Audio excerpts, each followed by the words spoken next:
All right. Well, it looks like we got another thing from our childhood that got brought back in the Sir. present day as that trend has been going. Except something that was highly requested for a long time. Though it has kind of died down because of the other stuff that the franchise has been doing. In the meantime, but I don't know.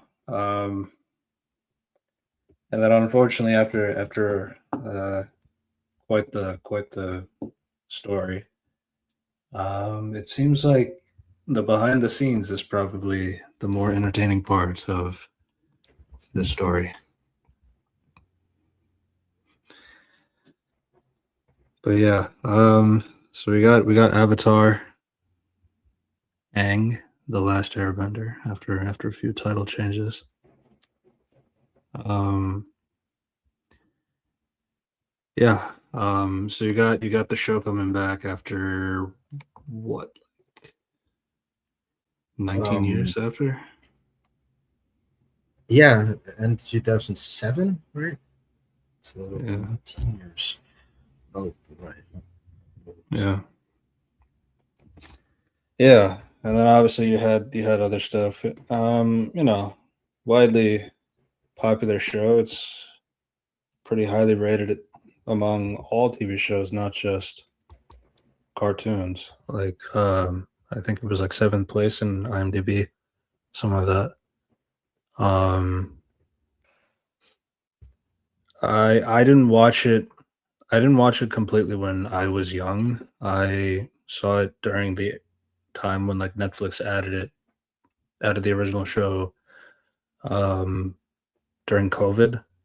I think that's where like a lot of people got reintroduced to it again during that time as well. Uh, I was the opposite. I grew up with it. Um, Yeah, might have been the most watched show of my childhood. yeah, it's just crazy because there's SpongeBob. That and SpongeBob, probably. Yeah, that Yeah, it's at least got to be tied. yeah.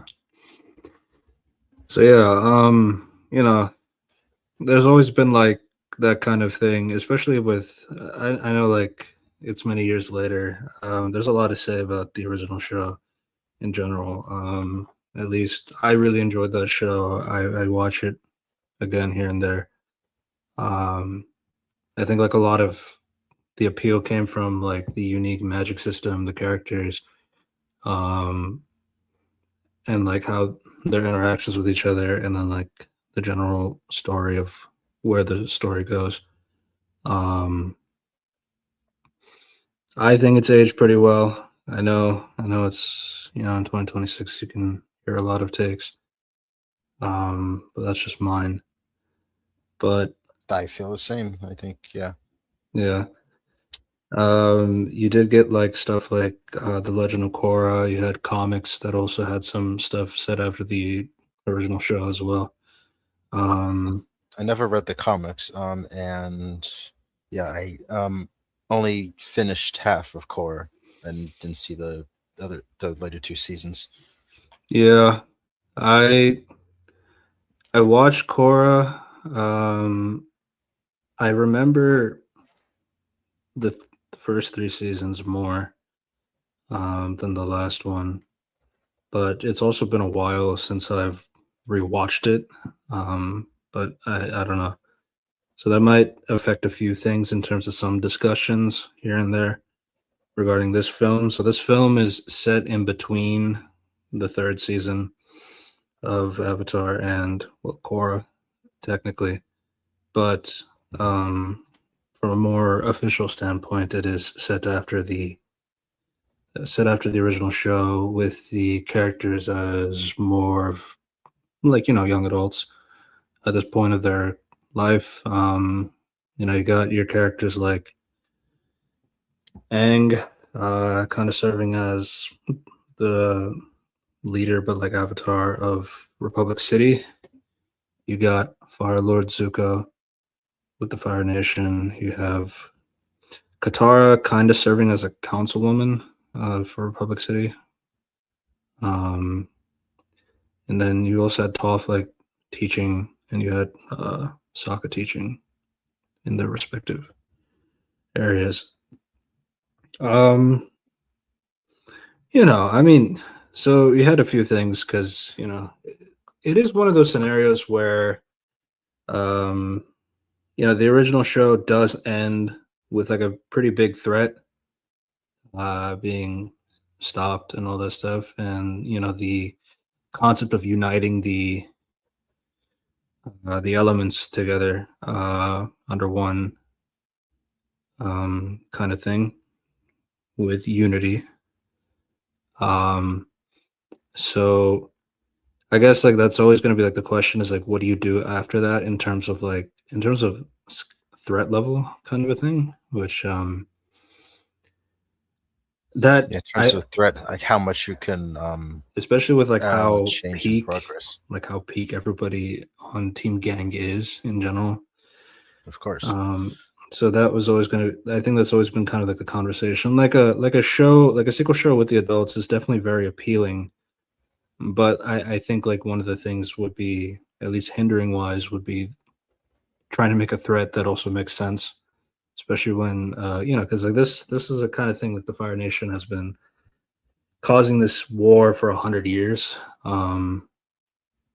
So I guess there's like some concepts of like, well, now that you stop that, like, and now there's another threat. It's like, how would you go about doing that? And then I know, like, obviously there's like elements of like, let's implement the spirit world and do that. I know Korra did do that for season two. And then this movie kind of also pretty much does the same thing as well. I think like one of the big things about this movie is that um, at least like when it came to the creatives talking about writing the story for this is like not really sure where to go.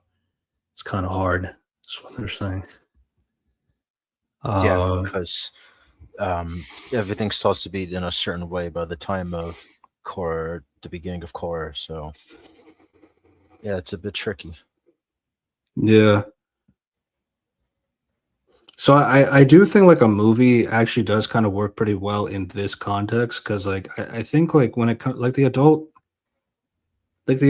gang is pretty is going to be like interesting regardless because like people really like these characters and their interactions in general and like they had a lot of great moments, they had a lot of funny moments, emotional moments among each other, so it's like um so like having the length of that kind of take over would not really matter, I think, like depending on how well the writing is. um I think there are some elements of that in this movie, but I also feel like because of the nature that it is a 90-minute movie ish, that like there is still going to be a bit of like a lot of backseats, especially for some members of the gang. And then you also have things like some characters are uh, not having as much to do in its story as well. So like there's like things here and there when it comes to its narrative that kind of affects it from that standpoint. Um, let's see. Okay. Hmm. But yeah, I mean, so a few things that kind of stemmed from this timeline. I mean, they announced a few things back when it was celebrating. I think its 15th anniversary or 20th anniversary.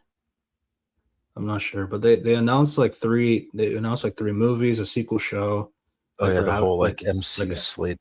like Avatar Day, something like that. So like they announced like the Aang movie, the Zuko movie, and the Kyoshi movie, and I remember it was like 2024, 5, and 6 or something like that. So it's I like think so. it was like back to back to back, something like that. So yeah, they were saying like this was going to be like something that would be in the theaters, um, something like that. And then you also had like a sequel show planned for set after Korra as well. So another piece of content from the Avatar world. And then there was a lot of silence. Then like there's like a few other things that are kind of, you know, there are conversations to have before we get to the big one. Like for example, the like the voice cast, the original voice cast not being reused, so that they can have more of a culturally appropriate cast. I know that's like kind of like a difficult and unfair thing, especially for the. I think it's like for me, it's like I understand from the at least from the cast, it's like there are like Michelle and Jack DeSena, I think that's his name, for Sokka's voice For actor. Like, Sokka, yeah.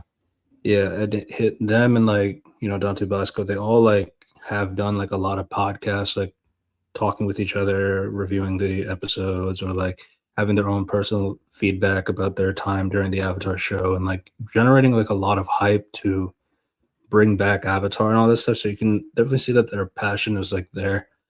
So it, obviously it didn't really feel fair to them. Like they couldn't, um, you know, come back and like voice their characters again as adults, especially since they started when they were very young, and now they're actually older. So it's like it would have worked out. But I mean, at the same time, it's like I mean, nobody's upset. They're all grown people.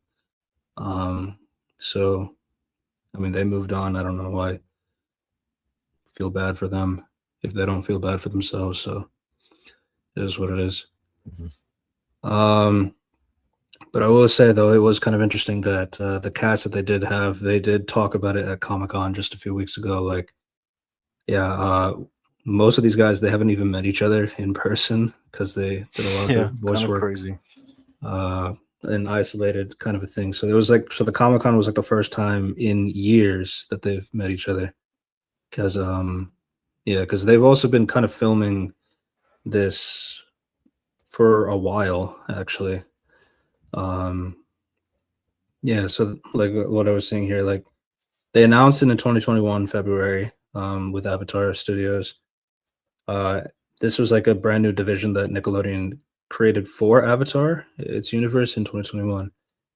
It's just kind of crazy, like especially with like since 2021, they create a brand new studio and like they have like the biggest thing that happened to them is like the leak of like some person just like leaked to Paramount and like pretty much like revealed like all this, like they pretty much leaked the entire movie and put it on Twitter Hmm. um months in advance when it was Crazy. meant to. It was not.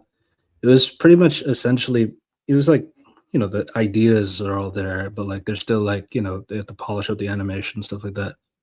And then Paramount is also like very kind of nonchalant about the whole thing.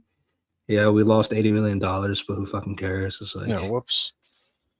yeah, They seem to not really care about the franchise in general.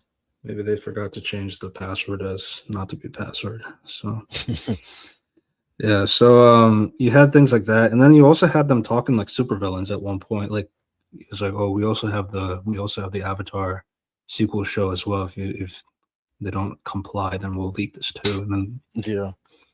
they did that too. And now we're at a point where like the Seven Havens show is dropping all 26 episodes in one day in Yeah. October. Two seasons, yeah, yeah. So like two At the seasons same worth of time. content in one day. Yeah. That's just like I listen, I can understand the concept of like, oh, they probably did it because this is bad and nobody liked it. It's like, even if that's true or not, I don't know what reasonable person would think that even with bad projects, it's like, why would they why would you do that? Unless like that it's already been leaked, that you can't stop it from not being leaked, that like you might as well just leak the whole thing yourself. Because like this movie was supposed to come out in October, or September, something like that, in Yeah, the I heard fall. October, I think.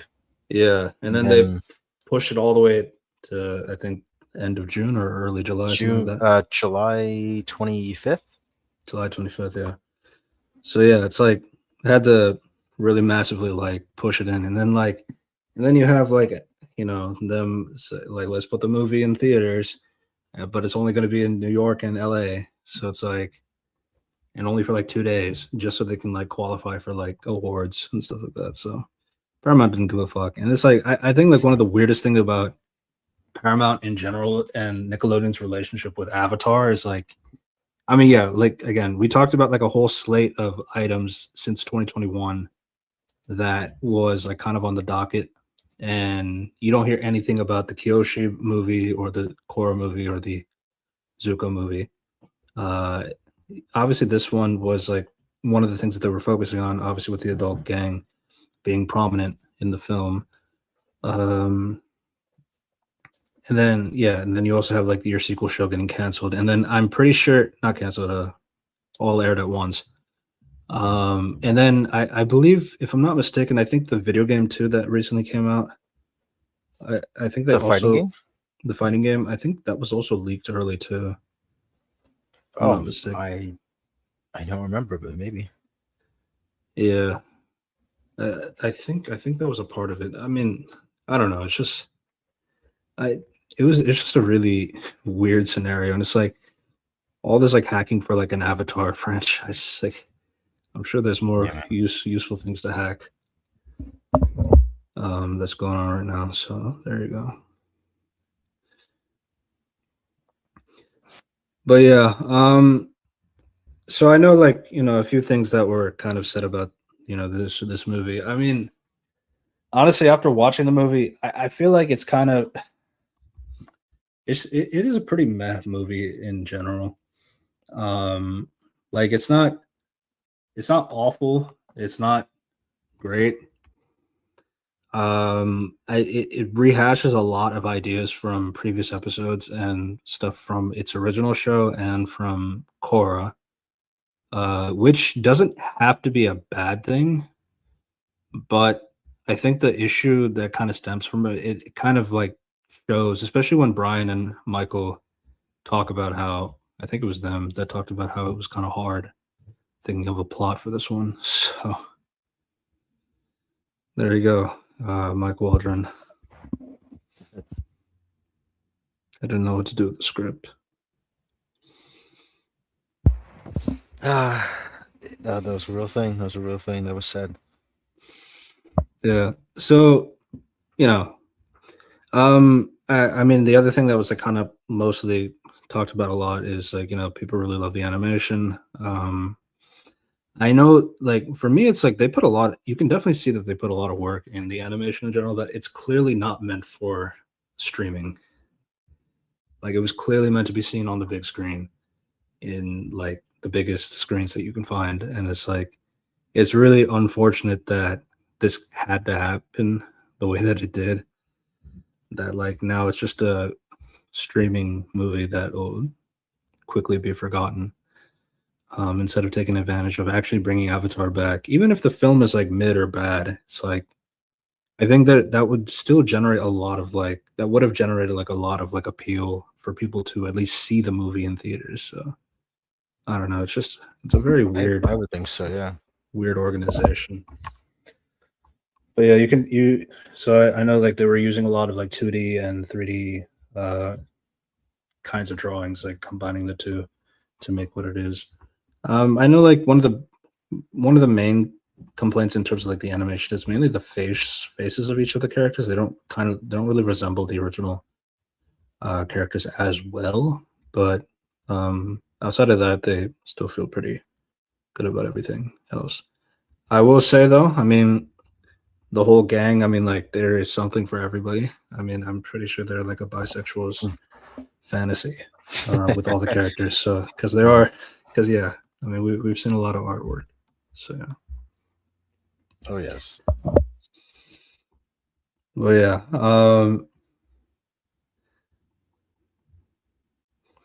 Yeah. I mean, and then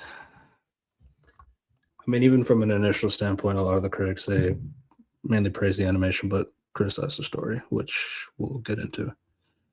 So the story follows Aang and his friends. Um, where I think like one of the things about Aang in this movie is like it definitely has like you definitely get to see more of Aang, which is kind of ironic to say, but like if you compare like the original show, obviously Aang is like sharing a lot of story time with the other characters, whereas for like a lot of people, people prefer the other characters more than Aang himself, which kind of makes sense here and there.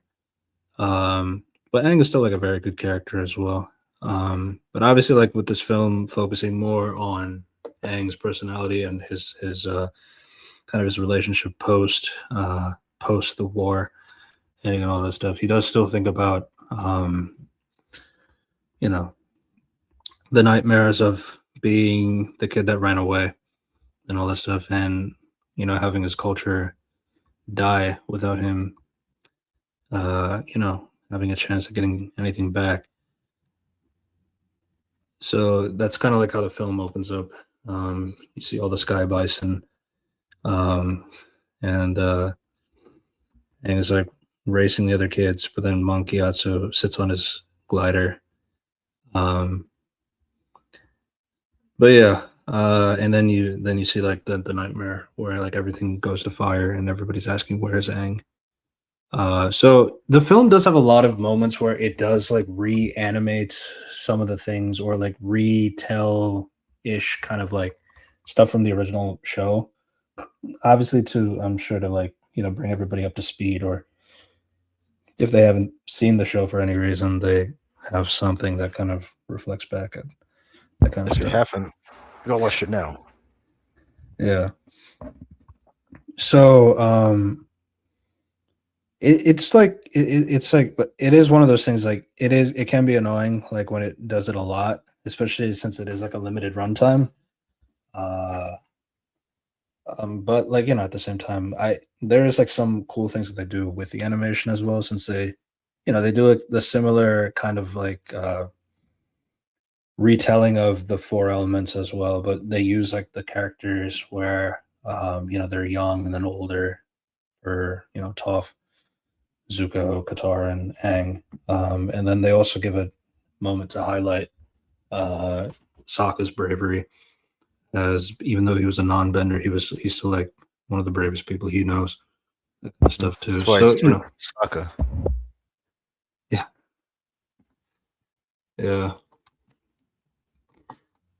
yeah. So there's things like that in its opening. So it's obviously reintroducing the characters. Um, so it already kind of like starts off with like Republic City, as a home for all the nations and stuff like that. And then okay, so here's a few things. So this is 13 years after the end of the first, the show. So 13 years after, Avatar Aang and his friends, they have pretty much essentially brought balance to the world. And they have established Republic City as the home for people of all the nations. But Aang obviously feels kind of incomplete without the air nomads and stuff like that. So he has some of his PTSD dreams here and there. He is currently out at one of the air temples, like looking for relics, where he does find a particular statue of a previous avatar named Sonam. But while he is there with Appa and Momo, he gets attacked by non-benders called the Denied. So Not the equals, the denied. Yes. It's a the equal, yeah. bold new idea. Yeah. So Aang is ambushed and he does get injured by the Denied. So like a few things that are kind of like apparent is that I do think the animation looks very nice. The combat looks very nice for the most part.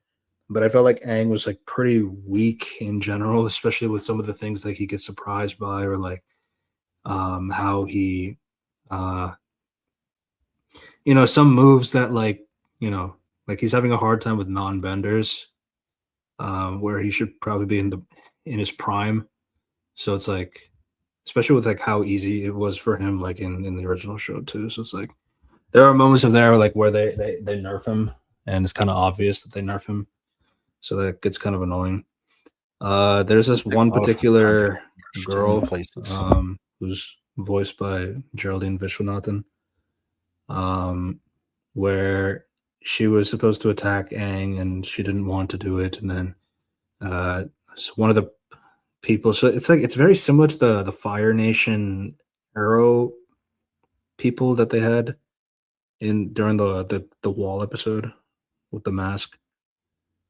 Not the Yeah. wall episode. Like You mean it's like when Zuko was wearing the blue mask, and like the enemies was like they had like the archers. I'm pretty sure it's the same group, if I'm not mistaken.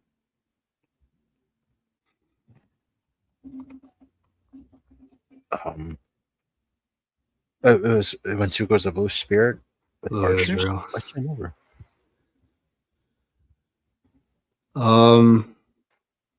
Yeah. So the Denied is like an extremist group of non-benders that are kind of upset with the Avatar and his lack of well, more focus on the benders and their relationship versus like the non-benders and where will they be at and all that kind of stuff. It is kind of like something that kind of comes in for Korra as well. So and there's a few examples like that as well. Hi Jay. Um, yeah. So they appear to be very interested in a ancient relic of Sonam. He doesn't know why. He saves this girl, and it kind of makes her think about the whole time, like, oh, but he saved me and that kind of stuff. Um, Having that conflict and all that stuff. During the thing, they fire like a fire arrow into the air, which causes the whole temple to essentially fall. So then you get like a first instance of Aang using the Avatar state, and the Avatar state in this movie is like really, really bad in the sense of like every time he uses it, it's like it doesn't seem that powerful at all. Yeah, Or it it doesn't. seems like base Aang could do like the exact same thing that is going on. So I don't know. It's just so it's like you seem like kind of like struggling to carry something like heavy or something like that. This is the same Avatar state where that can like where Kyoshi can like split an entire mountain For to like, create yeah. Kyoshi Mhm. Island and all that stuff. And obviously Aang has had a lot of his own powerful traits as well. Oh, But okay. yeah, during Jay, Bagel has seen it. I was gonna watch it probably like around this weekend. Mm. So yeah, I'm just trying not to spoil it for Yeah. myself. That's all right. But yeah. So yeah, I just felt like the Avatar state in general was like kind of like really weak. Or it's like he spams it a lot to the point where it's like it doesn't really feel that special anymore. So I don't know. It's just I don't know if that's like a result of like Korra as well, because like I think that was like one of the bigger criticisms of Korra in general is that whenever she did like the Avatar state, it was just kind of weak. But yeah, but Aang does travel back to Republic City, who was where he you know comes back to Katara, who's acting as the council representative there. She heals him up, and she also they have a conversation about. So she is like kind of still like that moral anchor, not moral anchor, but like that anchor for Aang, like whenever he's having some downtime and like giving that assurance and self confidence kind of stuff in her discussion and stuff like that. Honestly, I feel like when it comes to Katara's character, I feel like she is kind of the best represented character of somebody post Avatar, where I felt like there's like a lot of stuff that she shows like within her growth and the things that she went through in the original show that kind of like translated very well into the movie. Um, I do think some of that kind of benefits to the fact that she did have not that much to work with from in terms of the plot. But I felt like whenever she was utilized, I feel like she was best represented, I would say. I think like one of the later scenes in particular is pretty interesting, based on like how she reacts to um, the villain that is like introduced later. That kind of comes off as somebody who has been through her experiences of being around a villain that's pretending to be a nice person, so to speak.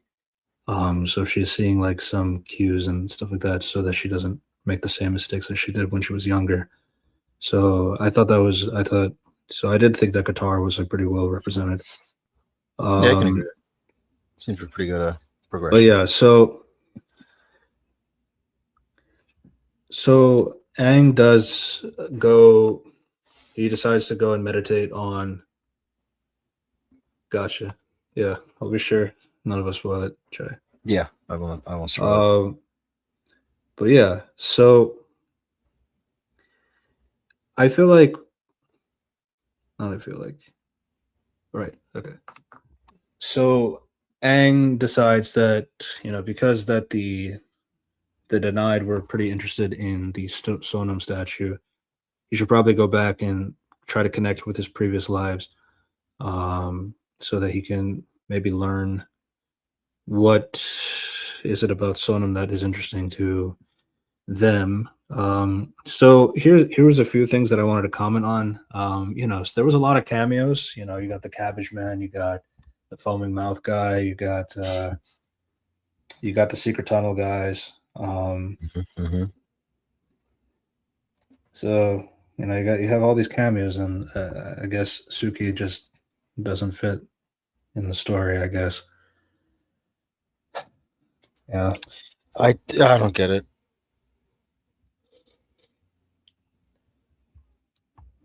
She, I guess so it's supposed to say she's also kind of a cameo in the end. Bagel, are you around? Well, hello. Hello. I see your Yeah, mic moving. yeah. Do you hear me? Wait, do you hear me? Hello. Hold on. But for the guys in the chat, can you hear me, or can you hear Bagel? Hello. It's trying once again.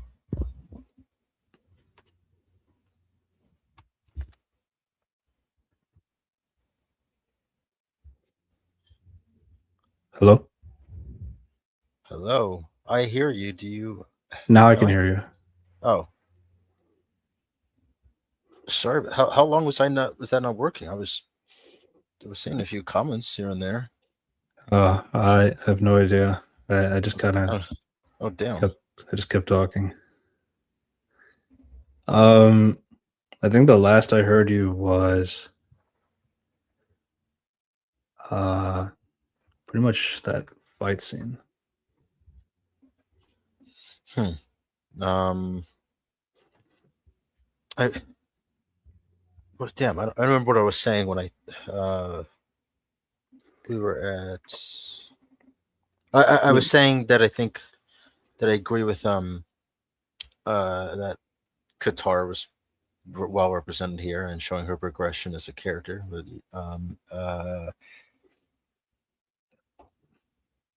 Probably the no room for Suki part.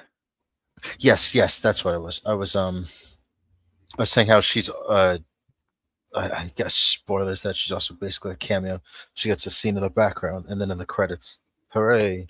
Well, not that background, like, but because she's technically in the foreground, but you know what I mean. Yeah, it's still a blinker miss. Yeah, great, lovely. Yeah, it's like she's not in the official artwork that they have for the sequel characters. She's not in Korra. She's not in Like this movie. It's she, like I don't know. she It's even like mentioned in Korra. I don't remember, man. Damn. But I don't, like, I don't think she was I think like one of the worst parts is like they show the finale episode too of like the recreation of like the finale episode, and Suki is not there when she was there in the actual moment. I, Like yeah, I don't understand. like young Suki, she was not there. They stalling her out of it. Yeah, but yeah, so yeah, so Aang is like looking, trying to see like his past lives. So you also had like other stuff, like you also had Avatar Roku. Got to talk as well. I'm surprised they didn't have Kyoshi, but I guess they could only go so far. I yeah, I guess so. Yeah, so he kind of does a montage of him speaking to a bunch of other avatars, and pretty much all of them don't know who Sonam is, which I'm a little confused about because I don't know if like I thought like they kind of know each other, but I Yeah, guess it I'm not sure how it's possible to like forget. remove oneself from the cycle in that way, where Yeah, where like the avatar. but it So also so seems like Sonam locked herself in the spirit world, where like but like I guess like if it's but if she's part of the cycle, like the Avatar cycle in general, like but shouldn't she still exist? Like what would take her outside the Avatar plane of existence or something like that? So yeah, I don't know. Like I was questioning like what happened with the avatar right after Sonam? yeah, Is so it just that's like I guess it skipped a cycle for it skipped a um bending cycle for me. yeah, I so d- I I didn't understand that. so he goes all the way back to an earthbender, Avatar Shien, who does know about Sonam, that Sonam was an air It's Kate, nomad. and I recognize his voice immediately. It's Kei Kwan. He was on a Oh he was yeah. on a bit of a roll. Yeah, so he does he says that Sonam is like a air nomad avatar. She had like this staff that could channel energy from the spirit world and grant airbending powers to non-benders.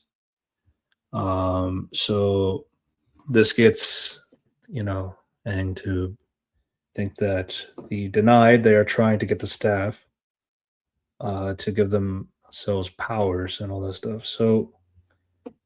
Um, so and then so it's a little weird because like I guess Xian doesn't really know Sonam so well, but he does know that she was like hanging around this particular mountain, Mount Baihu, or something like that. So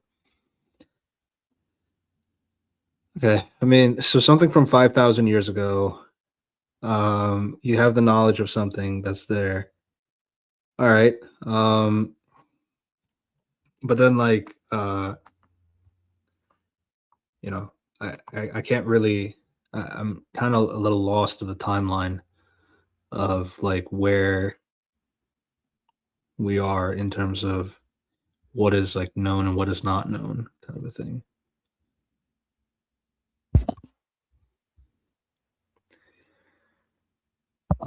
Well, yeah. So so Aang does send a message for Qatar to bring back the gang. Sokka, who's residing in the Southern Water Tribe, teaching children. Toph, who's training earthbenders and metalbenders in metal bending. I saw that this was like an adaptation of a particular comic that she had. So they even had like the students that Toph was training to from that comic in animation. So I thought that was kind of cool. Oh, yeah, that's a nice detail. I didn't know that. Yeah, and then Zuko. Zuko is the Fire Lord, but like he barely talks in the movie in general. So it's mostly like people talking for Zuko in the scene, and then you have like this whole like this guy like reading the letter about like how Aang is like talking about, hey bro, I heard your duties are stupid. Anyways, I need you to come over here. and send me some fireball buns or something like that. Remember that? Flamio Hotman. Flamio Hotman, yeah. He does. Does he say Hotman in the letter? I think he did. Okay. Like in the intro. Yeah. But yeah, Toph, I'm the greatest earthbender in Earthbender the in the world. world. I do think Toph was also pretty represented well as well. In terms of like one, I think the voice actually was really good for Toph. I think hers is like probably the most felt like Toph or felt like the character, older kind of voice. And then like she still had like the brash attitude and all that stuff. And everybody was talking about Toph's design in particular. Yes, yes. Yeah, so yeah, I mean, but they Just all looked hidden in the great. gains. There's no you don't lose with anybody. That was Yeah, like you said, there's something for everyone in this movie. yeah. Uh yeah, so Toph so I do think Toph is like better. She's obviously not utilized as much, but I guess like if you compare Toph from the original animated movie show versus this as well, Toph is obviously like had less to do compared to the other characters, but mainly because she came in season 2 compared to the other characters. But like obviously she still had like a lot of like substance to her character as well. Yeah, I Uh think like relative of like where she came in, yeah. she still had, would you say, as much to do like Yeah. Like it made sense in the movie for like however much they gave her to do in the movie. I think it was like perfectly fine the way it was. I think with Sokka in particular, Sokka and Zuko, I think both were kind of like disappointing. Sokka that's I would kind of say Zuko the most, and then Sokka. Zuko's definitely the most. Sokka is like more like they did fine with like bringing in like that jokey element that he does, but it doesn't really go past that. Like I mean, yeah, he also builds like the Sokka copter, the Sokka cycle, so it does have some of his intelligence and stuff like that, but probably not enough. It's missing some of his serious moments too that could have balanced that a little bit better. And then Zuko, I think Zuko was like kind of more disappointing. I I don't know if some of that had to do with like they were probably relying on his own movie to maybe Oh, like kind of maybe, cover like maybe not do so much with Zuko in this film in case like his movie comes out, then there's going to be so much Zuko at that point. maybe. So it would make sense. I think like I think like with Zuko in particular, it's like yeah, it's like there's like he only has one line with Aang, and it's just like we're here for you, and that's it. He doesn't really have anything like that, and especially like it's kind of disappointing because like now these guys are adults. So, like you want to see these guys like interacting as adults. Like what is it like interacting as an adult and that kind of stuff and the things that they go through. So there's like things like that where I should have found out. Hello Um, there. yeah, so there's like a few things like where I feel like it could have been nice to include some of these elements for these characters, especially because like it does eventually does feel like the rest of the gang kind of have to be there because they got to be there. Um, I think Katara is definitely done well out of all the characters, including Aang himself. But I think Aang has a lot of decent stuff in there too. But I do think because of the reliance on some of the other Avatar elements of like things from the previous show and Korra, like I do think it kind of affects Aang a little bit here and there. So it is like so I think that kind of like leads us into like the next part. So Aang does go into the mountain, and so and like what I said, like it definitely feels like a movie that was meant to be seen in the big screen because like you see like Aang like scaling like this large mountain and all that stuff and like all the cinematic shots and like the pan outs and like the sweeps and all this stuff. It's definitely there's definitely like a lot of things to make it feel very big and grand and cinematic. So it is kind of unfortunate, the way that it ended up. Um, so that was like one example that I was thinking of. So Aang does so now, and then this is kind of like the part where I kind of like. So Aang goes up to the top of the mountain, and then he sees the inside. There's a cave, and inside that cave there is a frozen body of an airbender from 5,000 years ago. And it's kind of tough because like the whole concept of the last airbender being the last one and all this stuff. Now I'm not going to say that just because there is another one that that means that Aang never had those feelings when he was a child of being the last airbender. That doesn't go away because he still experienced that and felt that, even if he didn't know there was another airbender somewhere else in the world. But at the same time, I also kind of understand that, like, when you have like another airbender exist, and then it's also kind of weird because like he's also frozen the exact same way as he was, coincidentally, from 5,000 years ago versus 100 years ago. It is just kind of like, you know, it's an interesting decision, I would say. Um, Sure. but I also can kind of see like, at the same time, it's like I don't know if we really had to do another airbender kind of plot line. Um, but like, but my other thing about that comment too is like we are also in a universe where they just kind of accepted that there are more sky bisons actually, like, and we know that, like, we knew that for a while that like there are more sky bisons. So what if there were more airbenders somewhere else that we just didn't know about? Um, that doesn't mean it feels great to admit that. At least in my opinion. Mhm. But yeah. So the guy Taga is the frozen body and gets him out, and there's a little bit of an action sequence of like the mountain is like falling and collapsing and all that stuff, and Aang is using his avatar state to try to get them out, but his avatar state is just famous for not being very strong enough. Damn. Yeah. Yeah, so Just not enough. Taga Shame. waking up 5,000 years sleep. His airbending power is pretty strong enough to hold the mountain for a little bit. Um, and then eventually, Team Gang does find Aang and save them, all that stuff. Yeah, so the gang is back together. Yay. Yeah.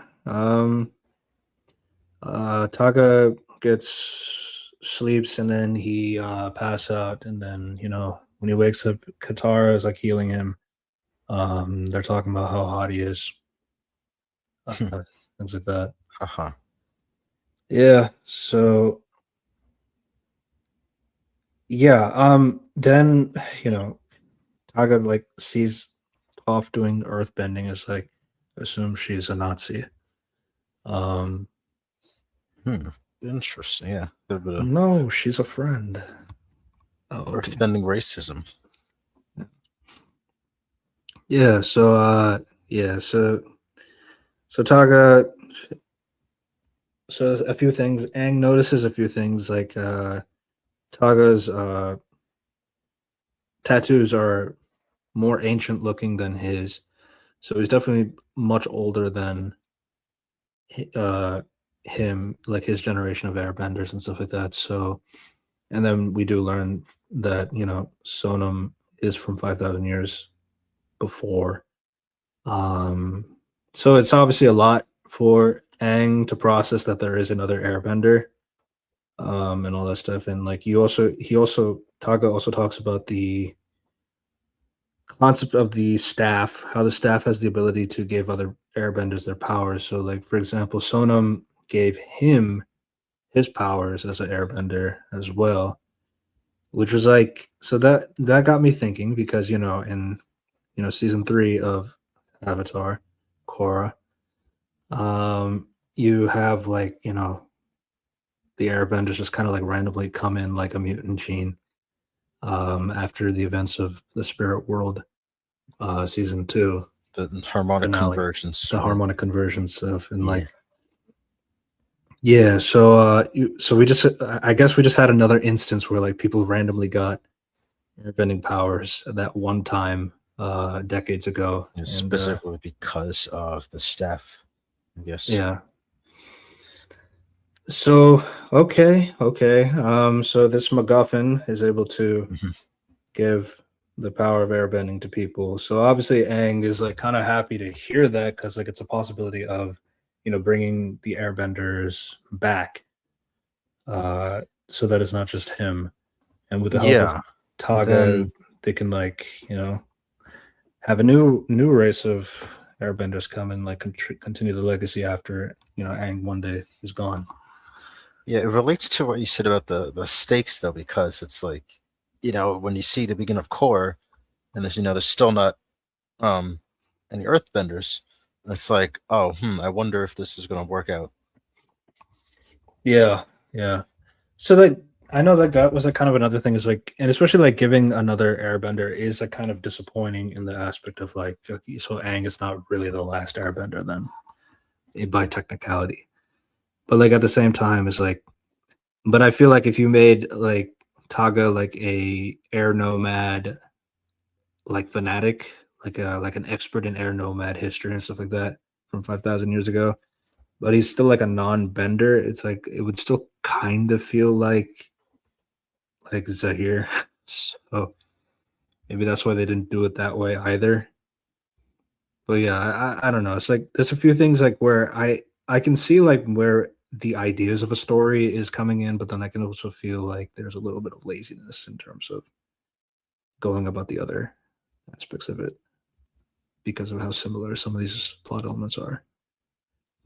So that's kind of like I guess that's kind of my frustrating thing about this movie is like I think like it could be okay as a story as a movie,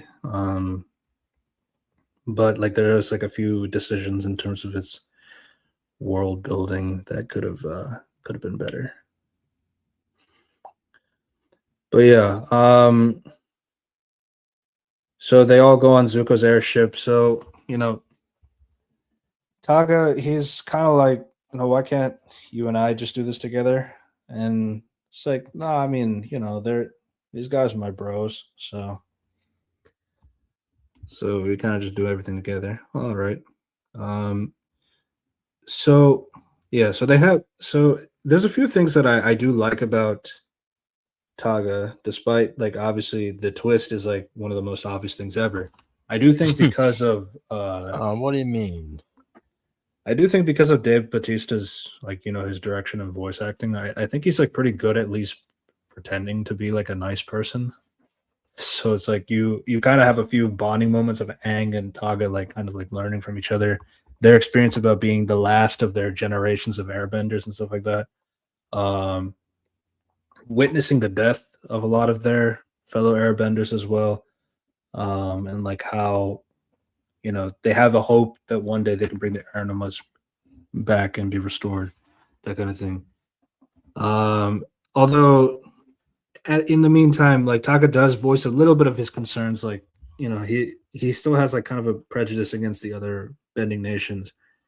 Despite Aang is like more of like we're like kind of pro unity and we want all the bendings non-benders to be aligned and all this stuff in under one nation kind of peace kind of a thing. So you know there's like elements there, but it's not enough to say that like there's something wrong kind of yet, not yet at least.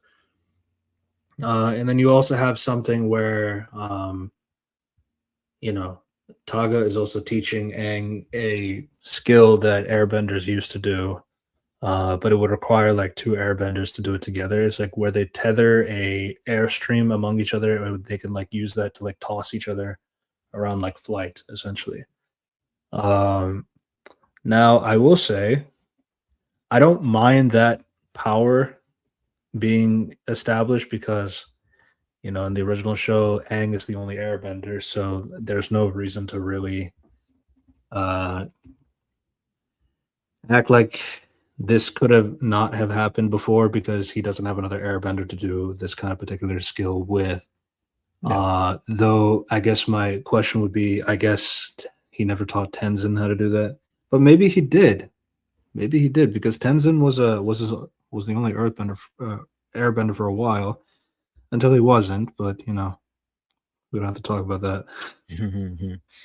Yeah, so it's a few things like that. Um, I mean, I also feel like, at least from what I remember in the movie, I don't think like they introduced like so many crazy like new bending powers like that. I mean, the only one from the airbending side was the tether flight thing, and then the he does like an air bullet kind of a thing, and then he also does like kind of like this Kamehameha speed blitz kind of a thing, where he will like suck the air and then like teleport where he wants to go, kind of a thing. But it's like it wasn't like that crazy of like a power move, at least from the airbending side. I don't remember if like the fire, earth, and water did anything super crazy. I mean, I guess Katara is like splitting the sea, but like Uh, she's also like pretty powerful as well. yeah, I don't know. I don't know if this is. Yeah, I don't know what other like techniques are supposed to be new, or if it's just like this is like just what they chose to animate. Yeah, that's. I think there's also like kind of like the element that this being like a movie, they kind of have like the budget that they can kind of go a little crazy. Crazy. Also, Element. I get it. Yeah. So you have things like that. I feel like modern Avatar focuses so much on the modern politics rather than keeping the world and characters consistent. Um, yeah. I mean, from one standpoint, I can understand that, like with the concept of like Aang wanting unity among the nations, like instead of like being their separate ways that they used to be for so long, to have everybody unified under one thing where all the bendings and such can like be together. And I could definitely see a conflict of like non-benders like feeling like they're being um left out of that kind of discussion because like it focuses more on the unity of like the non-benders, so to speak, of the Mhm. benders that like. So it's like I can see where they're coming from in terms of like trying to expand it from that point of view. I guess my main thing about it is like I feel like we kind of skipped past that like development stage of like, you know, what were the steps that it took for Aang and the gang to like bring these like bending powers together? Like did it take some time? I mean, this movie is set like 13 years after the end of season 3. So it's like I'm sure it took some time to get to that point. Is that an interesting story to tell? Maybe, maybe not. Um But yeah, it's like one of those things like so I can understand it from that political standpoint of like that kind of like element, where that could be like a story to tell. Um in terms of like keeping the characters consistent, it is like that one is also kind of hard to kind of put into words only because like I feel like when it comes with the how after all these kids they've been like kind of going through their adventures and like fighting in a war and all that stuff. It's like now you're kind of asking them to be in charge of a political regime of the next era where like all the benders are united under one nation kind of a thing. So it's like how will they act in that scenario? I guess that is an interesting idea. I don't know if they've ever really kind of developed into that kind of storyline, and I don't know. There's some ways I feel like that could be interesting of something to tell, and then maybe like maybe skipping out was like taking the easy way out too. I could see that too. Hmm, maybe.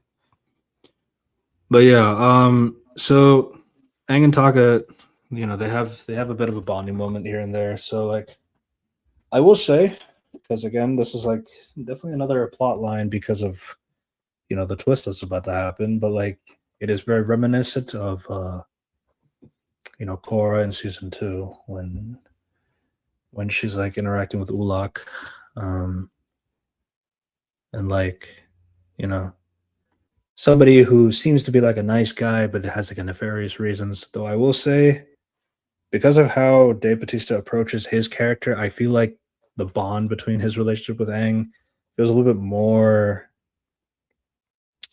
realistic, Believable. more believable than like Ulak, because like And Ulak was like written clearly like he's gonna be the villain. He there's like a shot of him like sitting in the throne room and like half his face is like covered in a shadow. Oh, I wonder if that guy's the bad guy. Yeah, so it's like I think we could trust him. yeah, so and then it's like with Korra, it's like you don't really see so much of it to why she doesn't really listen to her friends that much. Whereas like Aang is like the other thing too is like obviously he should trust his friends more than the stranger, but like, at the same time it's like it's another air nomad where if I take away the fact that maybe I don't know if the air nomad should exist, but like he's obviously pretty happy to have another air nomad around, somebody else to talk to that understands him, especially when he's lived a whole many years without the presence of another air nomad. That any kind of connection is a good connection to him. So you could definitely see I it, and hope then so. obviously his desire of like there's a way we can get more air nomads to come and continue this culture of mine, that kind of stuff. So it's like, I could definitely see like there's like a selfishness, but it's an understandable kind of selfishness. Um, but yeah, so they get to a point where they're flying, and they get to a point where so he's saying like they need to go through the eye of a storm in order to get to the island where the staff is.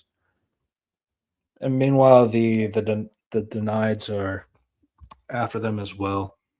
They're trying to attack, and then during the fight that they had, the airship fight, there was like a really nice sequence of like, the ship gets like taken out, and Zuko is like commanding Katara and Toph to help him out with the different elements of the ship, and then asking Sokka to steer, that kind of thing. It's probably the most he gets in the movie. Yeah, so it's like so Toph is doing her metal bending. Zuko's like lighting the ignitions, and then like Katara's like clearing a path in the sea and that kind of stuff, and then Sokka's like turning the wheel according to Zuko's like direction. It also gets to a point so that they work together and they eventually get the ship back up into the skies. And then there was a point where like Taga, he almost like destroys the Denied's ship until like Aang and Katara both told him to stop. It gives some suspects for Katara, that kind of gets followed up in a bit. So and then Aang and Taga during this time, they're using their tether ability to like clear up the tornadoes that are in the way so that it can help the ship go through. Katara is telling Aang like we have to stop this and turn back. Like you're going to die, and if the Avatar dies, then everything is gone. So that kind of stuff. And Aang is like, no, we got to keep pushing forward. That kind of thing. So you could definitely see like Aang has like a tunnel vision, literally. So they do find an opening that will lead them into like the spirit world ish kind of area. So basically, it's the land on the other side of the world where there's nothing there. Because like you've seen like the map. Everybody knows the map of Avatar, but it's like, have you ever thought about what about the other side of that world? Because so there's nothing there. And I was like, well, I just assumed it went around like a map of the railroad does, but I guess not. Yeah, so but like it turns out there's a bunch of dead lion turtles that are there. And so even the lion turtles are back, in a way. So this is an area where Sonam would keep the staff. This is where she like had her training in terms of how she was able to attain the ability to give people airbending abilities and that kind of stuff and channel that into her staff, that kind of thing. Though the story that Taga tells and the story that Sonam tells later is very different and for a particular reason. So you have the thing where Aang is like telling Taga stay behind and help the gang like fix the ship so we can have it ready to go home. He's like, no, I should go with you, and it's like, no, you should stay, and I was like, okay, I'll stay. So then Aang goes. He goes inside, uses the Avatar state again to like find the location of where to find the staff. So he goes inside and does that. Meanwhile, you have Katara confronting Taga about like how you know it'd be great what this kind of thing does for Aang and all this stuff. Um, but like I feel like there is kind of something wrong, and like I'm obviously paraphrasing a lot, but like essentially like what kind of tipped her off is like she's suspicious of him. She's suspicious of him because like he almost killed the Denied, which is like that doesn't seem like an air nomad kind of a thing. I was like, I know that because I know Aang wouldn't do that. And then so then you have Taka like kind of like talking about like, so I can see that the Avatar does have a weakness. It's you. Yeah. Yeah. So it's like, so I actually really like this moment in the sense that like I feel like this is like Katara grown up. Like she's been through Hama, she's been through Chet, like about like being manipulated by somebody else and that kind of thing. So you can definitely see that like she is seeing like a red flag that Aang is not seeing himself, obviously because he's blinded about wanting more air nomads to come back again and all this stuff. But you see Katara as being like that anchor of like she'll put her foot down and she'll step up and like she'll like no, this is wrong kind of a thing. And then you have like the fight scene between Taga and the entire gang. And they all die. Yes, he kills every fucking one of them. He kills all of them. There was a original a few days ago, like the original animatic for the scene played out, and the original is going to be a little bit more brutal. Like we would see blood coming out too. Damn. They wanted to tone it down. Yeah. So but yeah, so he actually he uses his entire like airbending powers to destroy the entire ship, which this guy is like absurdly OP. But I guess like the only thing I can say is like he technically did touch the staff before, so it's like he's like I guess he's just stronger than like an average like airbender. But like that's how because it doesn't really show us anything else. Gave it to him. Yeah. Well, and it's important to note that when the killing blows dealt to Katara, she falls in water. So, keep that in mind. Yeah, so she falls into water. So now so we learned that his true intention was to create an air empire to dominate the other nations. So Taka attacks and kills the group, including Aang himself. So Aang is also like, obviously really upset to hear all that, and he tries to fight. He's in the Avatar state with a unpowered.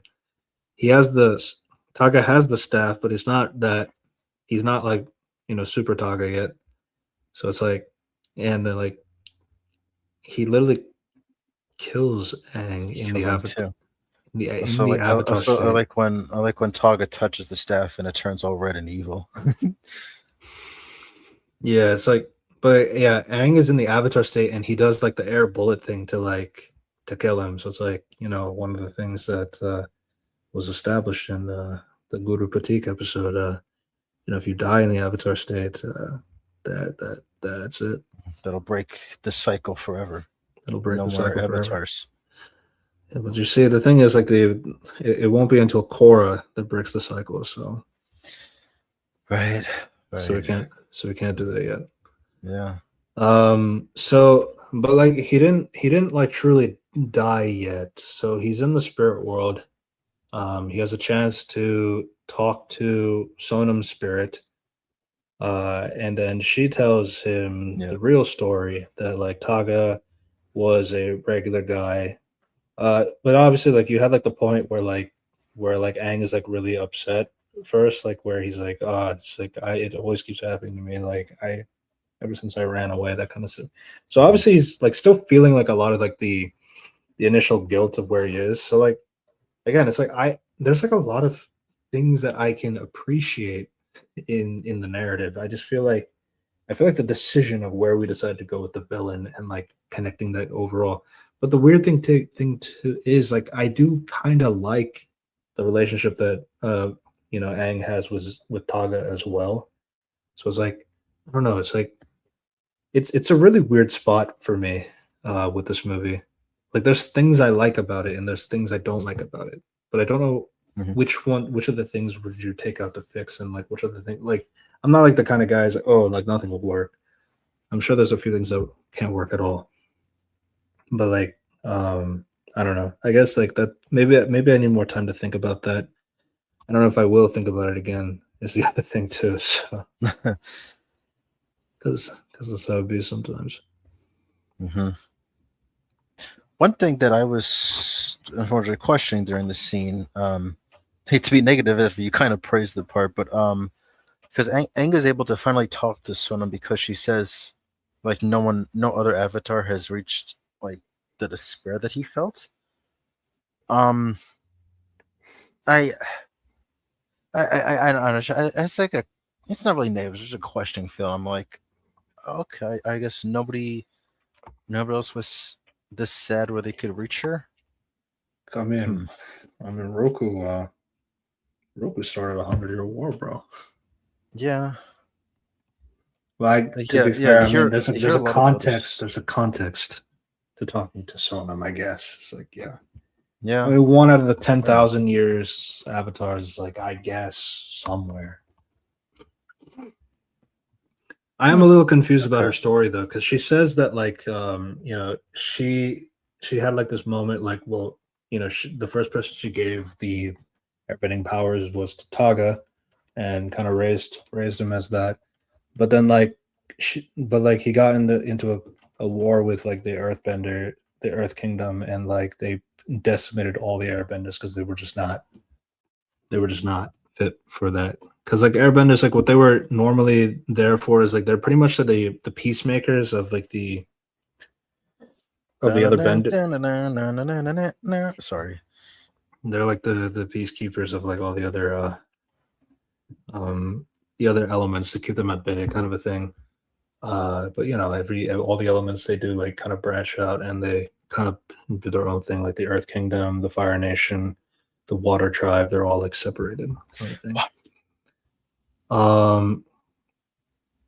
So she was saying, like, during that time where she did try to, like, trying to make more airbenders with the non-benders and that kind of stuff. So, she learns the secrets from the lion turtles to giving people abilities and stuff like that. So she does that. And but like, the air nomads, they get wiped, and like Taga's like the only one left. Taga begs Sonam to, like, make more. It keeps happening, doesn't it? Yeah, so it's like make more airbenders so they can like fight back, kind of a thing. But she refused because like they're not supposed to be fighting back. They're supposed to be peacekeepers and all that stuff. So Taga stills the staff to do it himself, because of the darkness in his heart and like what the staff is like absorbing. It's like channeling his negative emotions and like kind of turning the staff into something it wasn't meant to do. So So it becomes like a monster version of himself. Sonam has a fight with Taga. Taga is like to the point of like so much rage, but like she had to use all of her remaining strength to like imprison him in like a in the ice uh crystal up in the mountain so that nobody could find him, kind of the thing. And she's saying that the only person that could like bring the that can get the staff would be another avatar essentially. So he was definitely tricked into like doing this. Um, but yeah, then she would obviously die, and then she would raise her temple into the spirit world, that kind of thing. So the spirit world is a little confusing from what I'm thinking, because like, okay, so it is like so they you do see like they go into like the eye of the storm, and then they have to go all the way up. They go up, and then I guess like there's like a realm above the planet where there's like water as well, uh in the spirit world. But like then there's also like the spirit world that's like inside like its own dimension kind of a thing. So it's like, I guess there's like two access points of the spirit world. The geography of the spirit world is what I'm a little confused about,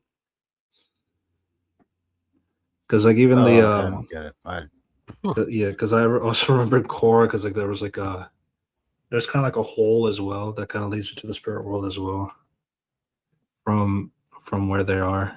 Um, so it just seems like there's a lot of entry points and all that stuff. The spirit world has been like, it's an interesting idea, uh, but I feel like it's been the most of random bullshit as well. Pretty much. Sometimes it's just like it does this for a lot of it. Yeah. Um. Yeah. So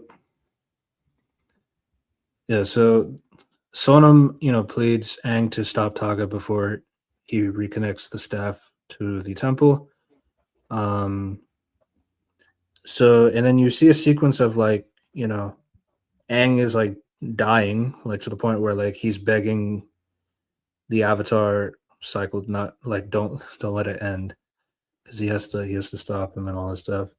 But then luckily, Katara um, pulls him out, and like it turns out that she fell into the water, and the water was like is like full of like sacred water that can like, so she like pretty much brought everybody, healed everybody back to life.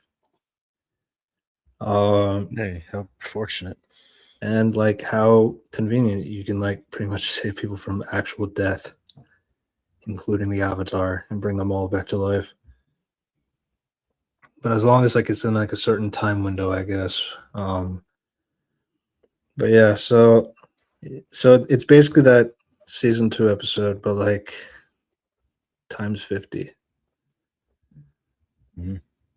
I don't know. It's like, and then things like that. It's like it kind of also devalues a little bit of like what actually occurs, when they make it so not that much of a big deal. But yeah. But you get um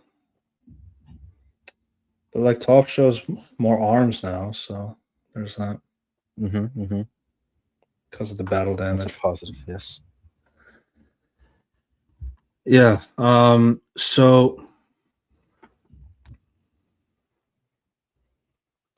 yeah, okay. So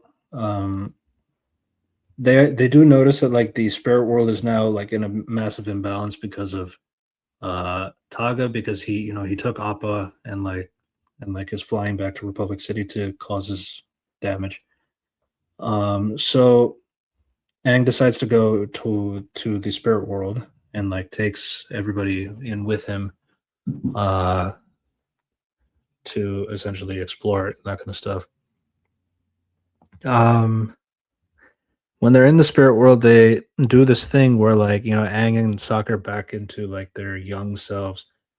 Toph is a baby, and then like Katara and Zuko are like from the Legend of Korra old ones. So it's, I don't know, I guess it's like a bunch of references. And Momo's like a floating head. Is that like what young lemurs look like? I didn't understand that. Yeah. Unless it's like a sperm. Oh no. Yeah. So then they come across a spirit, which is just Taika Mm-hmm. Waititi. Yeah, yay. This was my least favorite part of the movie. Yeah. So he's like, oh, we need help to get back to Republic City. Oh, I can do that. But like, look at this couple. They're not a couple. Mm-hmm. Thank you. Thank you, thank you. Yeah. So he shoots them. He just shoots them up and like brings it over there. It's just like the ad libbing of like, we need to do something serious. But wait, I need to tell this long joke first. Okay, now I can go inside. Help you. It's funny. Yeah. So now they're back in like, so they teleported all the way back to Republic City. There's a lot of like Mm-hmm. plot contrivances going on, as you can see. But yeah, so Taga has pulled Sonam's temple from the They're back to their normal selves. and they're back to their normal selves. Yeah. Taga has pulled Sonam's temple all the way from the spirit world, and it's starting to descend onto Republic City. So you know that one time that from decades ago when like Republic City was being attacked and like falling from the spirit world and all that stuff, man, like I guess none of that really mattered in the Korra show, I guess. Yeah, this just happens. Turns out. There was that one time where like there was like a bunch of airbenders and then they just disappeared. Yeah. Now there's only Tenzin left. Crazy. Yeah, so you know, Taga Aang confronts Taga while the rest of the team is fighting now the newly empowered denied that have Yeah, the Toga recruited them and gave him powers with the staff. yeah, it's just like you see, I gave other people powers like you wanted. Mm-hmm. This isn't the way. Yeah, and then it does that thing where like, you know, the denied is just like I guess they're good with their bending They're kind of powers. kicking all their asses for newly like new airbenders. It's like it's pretty evident that they were pretty much in here just to have the other gang members fight somebody while Aang fights Taga. That's pretty much it. And again, it's like I think the concept of like, as I said before, I think the concept of like non-benders having their own feelings about benders, getting all these like privileges and powers and abilities while they get nothing. I think that could be an interesting story dynamic to explore in this universe because like that clearly seems to be, you know, because obviously Sokka is one person who has no bending powers, and you see he has a lot of feelings about being a non-bender on a team full of like amazing benders, but like even though he's the backbender, but you know, but like so it's like, but then what about the common person, like the other person that doesn't have bending powers too, who don't have like the same level of attention and skill that like Sokka has as a person in general. So it's like I definitely think there is a story to tell with that kind of concept. I think Korra has like an interesting idea with it, with Amon and all this stuff, but like, you know, and until they have their own twist and like They kind of shit the bed with that. and shit the bed with that too, yeah. So that's like kind of the unfortunate part. So it's like I would also be curious about like Aang's personal opinions about you know, dealing with somebody who has these kinds of issues because he's an airbender. He has friends that are a bunch of great benders. But like, what is it like to be like a leader where you're dealing with a group of people that feel inadequate with all these people with all these superpowers or feel like they don't have any purpose when everybody can do everything else, kind of a thing. I mean, hell, like in Korra, they have like so many people like where like all the firebenders can do lightning bending as like mechanical jobs and stuff like that. So it's like, or like, you know, metal benders can do their own thing, especially with like how easy they make it. Like, okay, but that's a Korra problem, not this movie's problem. Right. But yeah, that's just it's just some things that I'm thinking about. Like, but yeah, no, it's like the deny they just get superpowers, and it's like, all right, gang, fight them. They're getting their ass kicked here Mhm. and there. Guitars like we need to save the people and all this stuff. So they're kind of doing a mix of that, saving the people while also having their fights. So Taga once again connects Sonam's staff to the temple and transforms into his super anime form. Uh, but despite the power, Aang also has his avatar state. He's definitely very reckless, in general in this entire movie, but like we kind of have to roll with it. Um, but Aang does use like that Kamehameha speed blitz kind of a thing to get the staff off of him, and then like uses the staff to like stop the thing. But because of that corruption, he has like this whole like because He's losing himself, going he's too losing far. himself. Yeah. Taga, accusing him that he failed to protect the air nomads. And we forgot to mention there was a part in the fight where like, and then like, what did you do? You ran. Oh yeah, he ran. Yeah, so I can tell that they probably saw Natla. Um, so Aang gets really upset because of the comment like, yo, he failed to protect the air nomads. So his avatar state got corrupted. Before delivering a fatal blow, he suddenly sees like a flag that floats by of the original symbol, and that was kind of like contrived, obviously, but it remembers. It does like the Natla thing a little bit. Like he just remembers Monk Gyatso, but at least this time calming him down No, makes it's sense and not. yeah, it's a little better than that. Yeah. So it's like because Gyatso's just saying like there's always going to be a time where you have to let go, letting the people go into the eternal wind, but they'll always be there, kind of a thing. It's like a saying that the airbenders used to have. So it's just a way of like that the concept of like the themes of like the hero defeats himself by learning to let go, kind of a thing. So yeah, so he does like symbolically, metaphorically, literally lets go of the airbenders. So he uses that opportunity to essentially send all the airbenders and the spirit world stuff and the Taga to go back to the spirit world, and he has to learn. Taga's like telling him, uh, you know, so yeah, but like if you do this, like none of the airbenders will be gone because like he snaps the staff after like hearing what Gyatso was saying in his head. Mhm. Um, Like the elder one.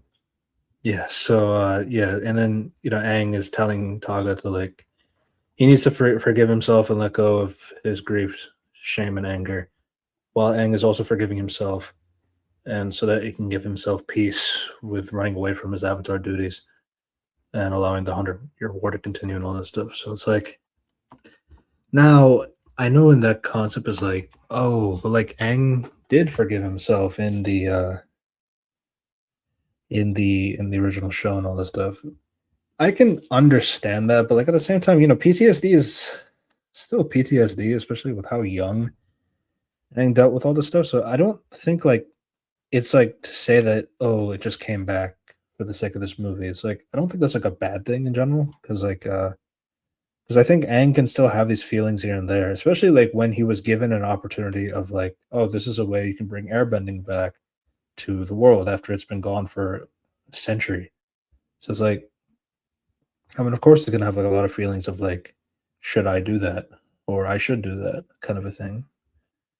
Until obviously he sees like the errors of his way and like he has to kind of accept. You can't really change the fate until Korra season 2. Yeah. But yeah, so that's kind of like that. as he's falling from the sky. Fall right out of the sky. Yeah, I did appreciate Katara also jumping out of the sky just to kiss him. It was just like it was like all Cute that moment. like all the confidence in the world. It's like, yeah, somebody's gonna catch me. It's okay. It's just Riz. I'm not gonna lie. But yeah, it's a lot more positive. Aang is definitely more happier now. Um, they do build the air temple tower in Republic City that is kind of like representative of the air nomad culture, which is also where Tenzin and his family lives in the Korra show as well. Um, yeah, and then Katara is like now the city's fully complete. It has something for all the people of the nations. He does have a collection of like air acolytes to help preserve the culture of air, the Air Nation and all this stuff, so that it could continue on. Um, but yeah, and then Aang also has a conversation with the Sono spirit that he's going to conclude that the true legacy of the Air Nomad is not in power, but in the values of the culture, and that could be passed on to future generations until Core Season 3. And then together, the new group welcomes the Air Acolytes, and they just discover the surviving herd of sky bisons on a remote island. Including that one that one denied member who was like, you could tell was going to be the sympathetic one. She turned over a new leaf. Geraldine Vishwanathan. Yes. Yeah. I know they cut out pregnant Katara. That could have been interesting. Was she meant to be like pregnant during the movie, or like in the end or something? She was supposed to be pregnant during the movie. Then they set the movie earlier. Yeah, so that was the movie. And then that's where we get our crumbs of Suki in the little ending sequence. Yeah, and then you also see in the credits they put Zuko after like, so they did like Aang, Katara, Sokka, Suki. Then they did Taika Waititi's character. Then they did like the guy who read the letter, and then they did the Cabbage Man, and then one other character, and then they did Zuko. If that doesn't show you how quote unquote important he was in this movie. Yeah. Oh, and D. Bradley Baker before him as well. That makes sense. But like, yeah. But yeah, yeah. So that was the movie. You got your 125-year-old Aang. And yeah. I wonder because Aang died at 60-ish, right? Because they said all the time in the iceberg took a toll. So Taga being how long was he? Like thousands of years? Maybe he might have just like killed over tomorrow. Yeah, actually, it's more than 5,000 years because he's a grown adult. Then he was frozen for 5,000 years. Yeah. Yeah. And he's not an avatar. Yeah, he might just like drop dead the next day. Yeah. But yeah, that was the movie. What'd you feel about the movie? I said a lot of things. Yeah, there are things in this that save it from being bad. It's just it's still leisure wanting, I would say. Yeah. Because as you say, yeah, the idea is to do where they take the characters and how Aang and Katara face it. That's good stuff. But then it's just not a. It's missing a lot of like the other It's missing a lot of the gang. Yeah, like you said, there's not much interaction between them, which is a core part of why people like this show. So yeah, it kind of hurts, but there's not much interaction between them. I would like to interact with adult Toph. What I mean, yeah. Toph, Katara, Suki, Mm-hmm, mm-hmm, mm-hmm, May, Ty Lee, Azula too. mm-hmm, mm-hmm, mm-hmm. No Azula at all. That's unfortunate. She's just um. What happens during the comic again? Because I know I can fix her. there's something that like when they're looking for. I haven't read it, but I know it's like they're looking for his mom, and they bring her along. What happens to her? Do you know what happens to her at the end of that? I mean, I know that she has they kind of gave her the schizophrenia kind of angle, which you kind of see that in the last episode. Yeah, when she's talking to her mom in the mirror. Yeah, that and the obviously when she's upset that she loses the fight. When she says a mental breakdown. Yeah. Yeah. I think the thing is I would definitely. The thing is I would like there to be more content, but at the same time, it's very evident that Paramount does not give a fuck about this franchise. I have no idea why. Which I don't know why, because it's literally one of the most successful shows of all time. Yeah, that's not blind how popular it is. I mean, I can nostalgia blinding and all this stuff, but it's the thing is the numbers at least show that. Yeah, and maybe that maybe those are nostalgia, whatever. People say the same shit all the time. That doesn't mean I don't know. It's it's weird because you don't see other shows. There have been other shows that have done Cartoon Network has done so many new shows redoing the same shows again, but doing a future season or whatever. They don't do anything like that. Not with regular show or Amazing World of Gumball or Adventure Time or anything. They don't have any of these bad experience with these shows. But I don't know. Maybe Cartoon Network is just better at this than Nickelodeon. But I don't know. It's just it's they like the idea of what they want to do, but they don't really want to do it. That kind of thing. So yeah, I was gonna kind of talk about some of the background stuff because that's kind of the interesting thing that kind of happens if we're gonna be honest. All right. All right. So just kind of gonna go through it.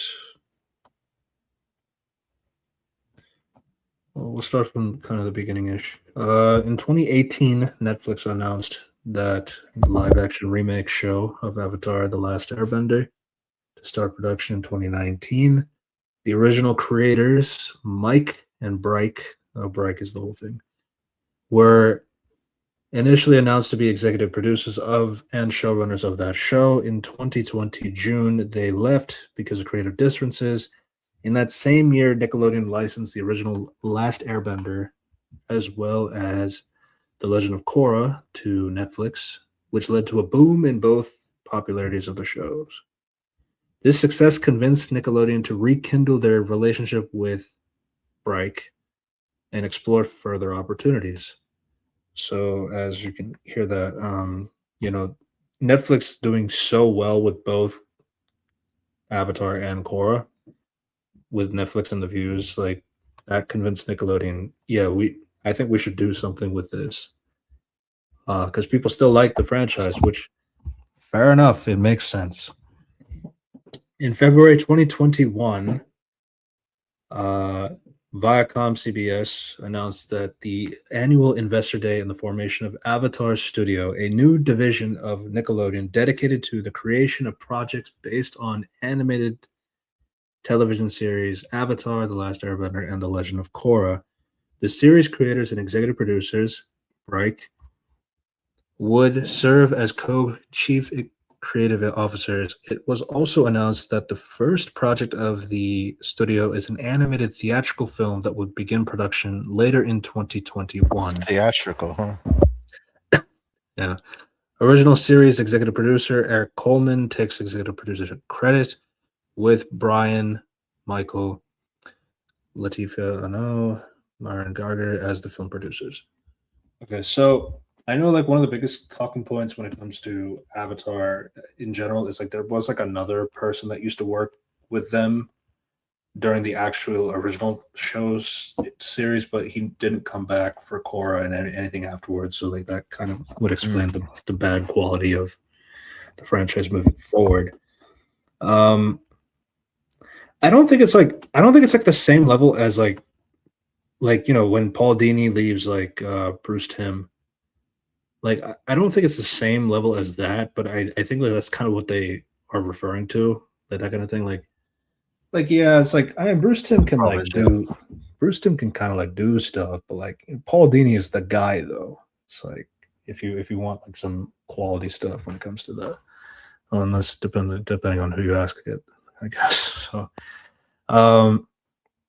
yeah, so it's like, but I feel like Michael and Brian, I think they can do good stuff too, at least on paper. But I guess there is like that one person, like I can't remember his name, but like yeah, that was just something that they talked about. Um, in June 2022, it was announced that Lauren Montgomery, who was the storyboard artist of the original series and the supervising producer of Korra, would serve as the director. In July 2022, Janet Varney, the voice of Korra, revealed that the plot of the film would revolve around the original series characters. A sneak peek of the film was revealed at Paramount Pictures CinemaCon presentation on April 2023, confirming that the film would follow the characters in their young adulthood. In April 2024, it was announced that William Mata would serve as the co-director along with Montgomery in April 2025. So you're hearing a lot of Aprils of future years. April 2025, the film was announced as The Legend of Aang, The Last Airbender. So that was the first title. Mm-hmm. Then in March 2026, Montgomery revealed that the production has wrapped in its final cut of the film and had been screened to the entire cast and crew. Post of the screening by Eric Nam and Roman Zaragoza revealed that the film had been retitled as Avatar Aang, The Last Airbender. The next month, it was reported that the film's budget was $80 million. And Paramount lost all $80 million. Ooh. That's actually insane. And then obviously the casting was like one of the bigger talking points. In May 2023, Mae Whitman, the original voice actress of Katara, confirmed that she would not be reprising the role. She remarked that despite their cherishing her experiences, she's excited to see the actors that come in who fit the role much better, as she expressed as an interest of having an actress who isn't white to succeed her. The following year at CinemaCon 2024, April, Paramount announced the castings of Eric Nam, Dion Kwan as Toph, Jessica Matten as Katara, Ramon Zaragoza as Sokka, and Dave Bautista as the antagonist. In March 2025, Variety reported that Stephen Yeun who had previously voiced Avatar 1 in Korra, has joined the cast as an undisclosed role. It was later confirmed to be Zuko 4 months later, succeeding the character's original voice actor, Dante Bosco. Later in the December, additional voices were added, like Taika Waititi, Geraldine Viswanathan, Fred Pinto, Ke-Huan Kwan, Peter Sargent, and D. Bradley Baker. Baker was revealed to be reprising the roles of Appa and Momo from the original series. According to the film's casting director, Jenny Chu, the decision to recast the principal characters was on behalf of DiMartino and Konietzko Breik. The decision was influenced by the increased emphasis on matching voice actors' ethnic and racial background to these characters that they portray, a topic that arose in the industry in the years following the conclusion of the original series. Jude says, Atlas is a fictional world, but there are cultural influences for each nation, kingdoms, and we wanted to explore the talent from those groups. Again, my thing is like I do understand people feeling upset about that, but at the same time, it's like, I mean, if the other actors are like cool with it because they're grown adults, then like just got to deal with it. I don't know what's the point of like arguing back about it. It's not fair. I agree with that too, but like, yeah, I get the attachment to them. It's just, it just is what it is. yeah. Oh, and real quick, the one who's the writer for the original Who Didn't Return, it was Aaron Has. It's EHASC. Aaron A. Yeah. It has, yeah. I heard that name before. Yeah. So yeah, he was involved in the original, didn't come back for Core, which is that's what people say is why it was worse. Yeah. So here's the these are the interesting ones. So the release, Avatar: Aang: The Last Airbender was released on Paramount Plus on July 25th, 2026. It was originally set to release theatrically by Paramount Pictures on October 9th, 2026. The film was previously expected to release on October 10th, 2025. Then it was delayed to January 2026. Then it was delayed again to October 9th, 2026, before the theatrical release was canceled and moved to Paramount Plus. Oh. While there was originally no confirmation of the film's streaming date, Montgomery revealed in March 2026 that the film would still release in October. According to Animation Magazine, unspecified delays in physical animation production led to the second release date push. On July 15th, it was announced that the film would have a limited theatrical run in 2 theaters located in Los Angeles and New York from July 24th to July 30th in order to qualify the film for potential Oscars shortlist considerations. Now, why did they get to that point? We get to the online leaks. Oh boy. So from Julia Scholl, we worked on the Aang movie for years in expectation that we would get to celebrate all the hard work in theater, just to see people unceremoniously leak the film and pass our shots around Twitter like candy. This is incredibly disrespectful to all the hard work the artist puts in. So on April 12th, 2026, the film was released on X, with the leaker claiming that Nickelodeon accidentally emailed him the film. The leak revealed Dave Bautista and Taika Waititi's characters in the film, as well as Team Avatar being together. On April 13th, reports emerged that the full film had leaked online in high quality. Following the leaks, many fans and commentators used the positive reception of the footage to advocate for a reversal of the decision to not show the film in cinemas, arguing the cinematic quality of the animation warranted a big screen release. However, the leak drew sharp condemnation in the film's production staff and animators, who argued that the unauthorized release disrespected years of professional labor and undermined the project's official launch. Animators Julia Scholl and artist Tom Barkle criticized the leak as disrespectful, with Barkle noting that the bypassing official releases could jeopardize future works for artists in the hostile industry. Other crew members, including Henry Thurlow, Ikwang Kim, and Tessa Bright, expressed that the leak robbed the creators of the professional milestone of a formal premiere and urged fans to wait for the official release to support the artist's effort. By April 16th, an internal investigation by Paramount concluded that the leak was not caused by a vulnerability in their own system. Yeah, right. Sure. Though I swear the password was just password. Who could have broke that?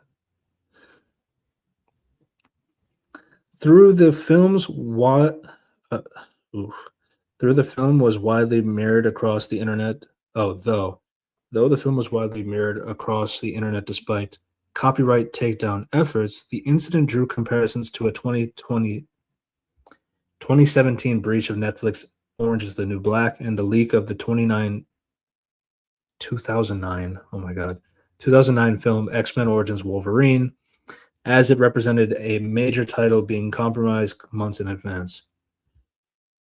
Michelle Jill Murphy, the original voice actress for Toph Beifong, condemned the leak by posting a message on social media to urge fans not to share art or clips of the film. Give me 1 second before I give my own comment. During a panel at the Supernova Expo that same week, Murphy expressed the support of the film being officially released in the theaters based on word of encouragement of her co-star Olivia Hack, the voice actress for Ty Lee. Okay, so my comment on that one, I remember the comments that she was getting like, "Oh, you should be grateful that the leak happened because like they disrespected you by not bringing you Because back as they Toph." Is like, well, what does that to do with what I just said about don't watch the movie? So it's like, no, it's stupid. it's like, you know, I understand simping for Michelle, you know, we Michaela, and yes, mhm. yeah, this is like, yeah, I get that. So it's like, but like I did it for you, my queen. It's like, but she doesn't care. She doesn't have, because it's very silly to be upset about it. It is unfortunate. I will say though, because I know she has like done the podcast a lot, especially post. I mean, she's also retired as well, kind of. So it's like, you know, so she's clearly that kind of done, and you know, she's got the money, so like, and she enjoys going to Comic Con. So it's like, I don't know. It's like for some people, it's like I know it's like they can get more money, obviously, but like at the same time, some people are just happy with what they have, and I think some people just don't understand that. Like sometimes people just don't want to do more, and it's fine. That doesn't mean she's still gonna do like voiceovers or like do like those like paid promotions of like, hey, can you say this line in Toph's voice and that kind of thing, and like she'll do that. Some people are just fine with that, and I don't know. It's just I think it's just a little silly um, when it comes to that kind of stuff. But yeah, that was just my thing on that. So in the following week, on April 24th, a 26-year-old man identified as the person responsible for the leak of the film was arrested in Singapore for accessing a media server without authorization. If convicted, he could face up to 7 years in prison, a fine up to 50,000, both. There was no follow up on that. They got So it. that was the leak. Mm-hmm.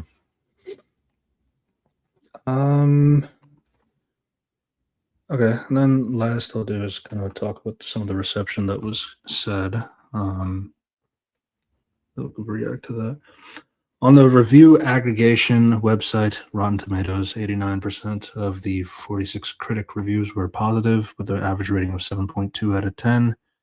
The website consensus read, Avatar Aang is a glowing continuation of the Last Airbender series, giving audience an audacious update to their favorite characters while being technically proficient and visually captivating.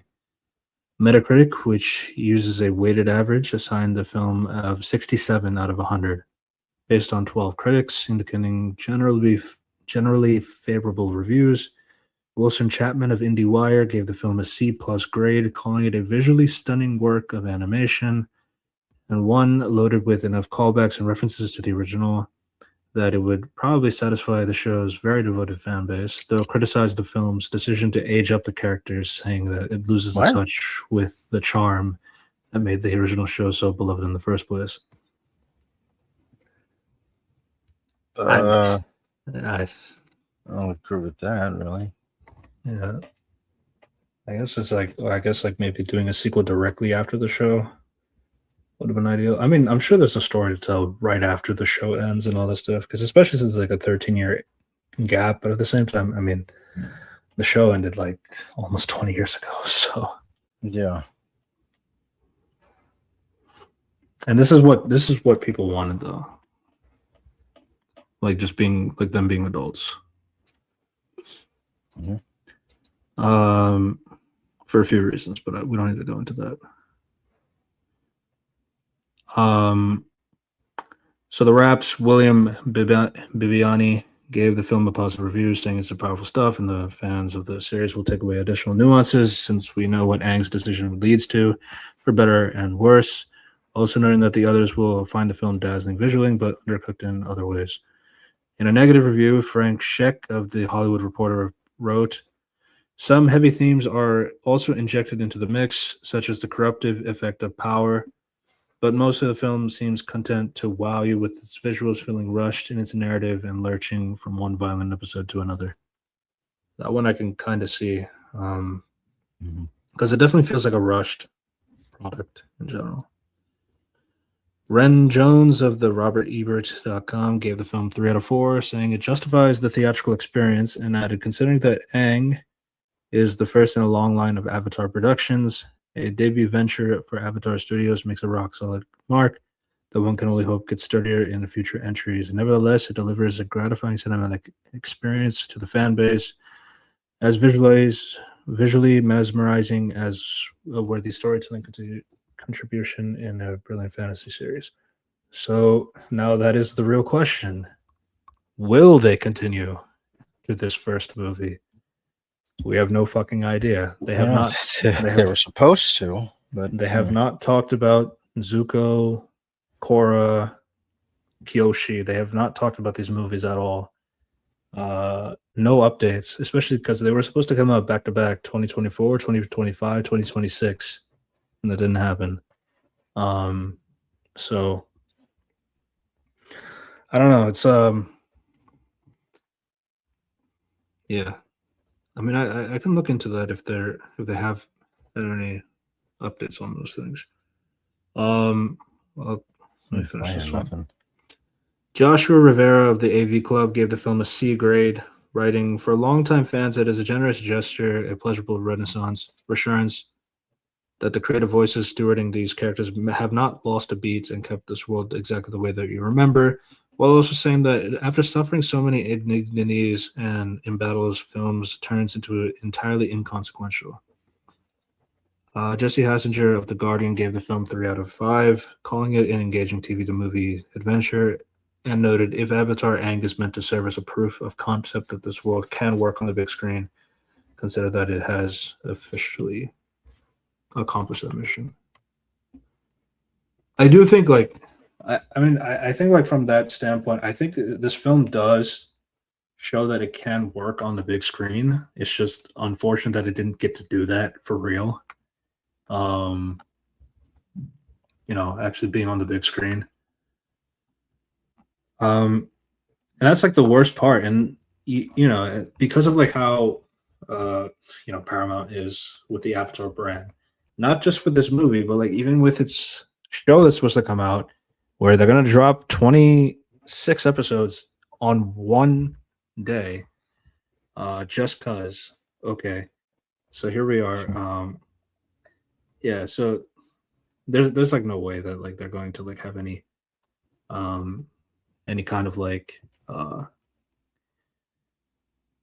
like any kind of like direction with this franchise moving forward. Like it's pretty obvious that they're going to just kind of like wait it out for some reason.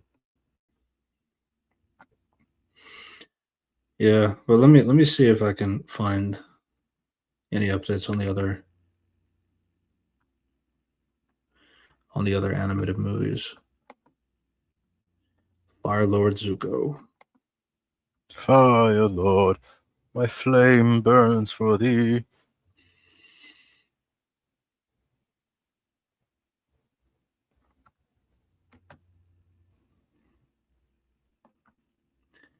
Yeah. The Kyoshi and Korra movies. I mean, this news came out today.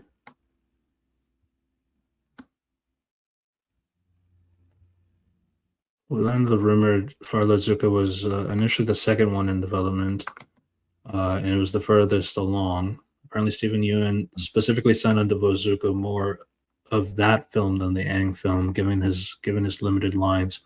I would, yeah. I would presume he would be more in the film called Fire Lord Zuko. Yeah. Okay. The voiceover stage was already done with some pre-visuals done, but however, everything was scrapped in favor of the Avatar Aang movie. The main plot of the film focused on the mysterious murder of the dragons Ran and Shaw from Book 3 of the original series. This meant Zuko would have been the last living dragon with the egg that he finds in book 3, and is an adult in the Legend of Korra.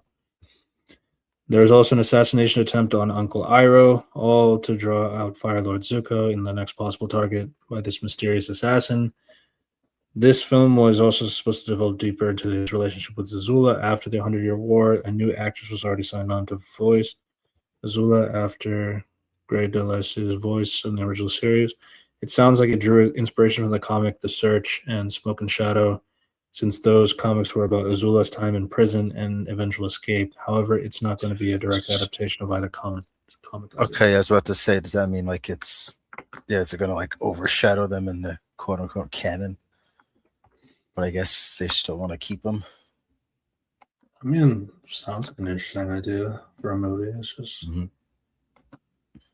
but it sounds like they scrapped it. Yeah, I was about to say it's all this past tense talk. Is it still happening? Yeah, let me see. I mean, Zuko looked really cool in the movie. I can give him that. Korra.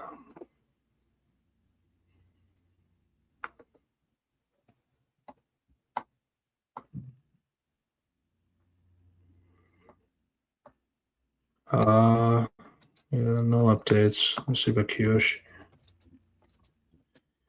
I mean, Kyoshi, they have like whole books on it, so. Yeah, I forgot. Yeah, I know there's a Kyoshi novels.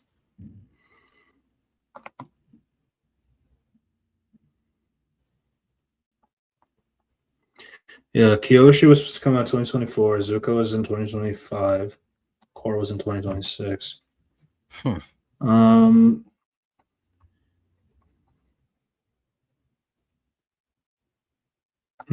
Maybe some other people saying like Avatar News makes it bullshit. Like it was never real or something. Not a reputable source. Okay. I don't know, man. But like with the Zuko movie, though, it's like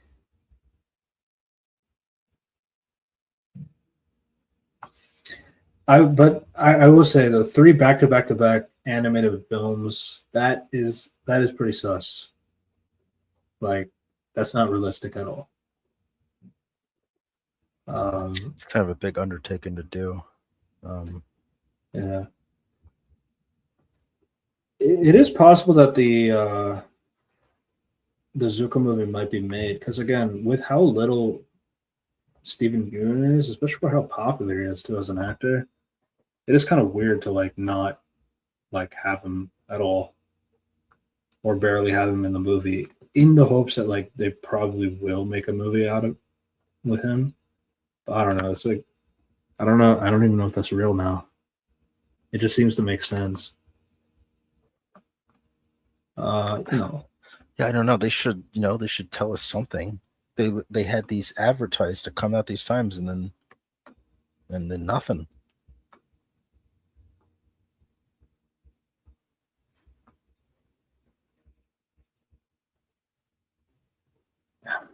I think someone got confused about your comment that you made in the DC show.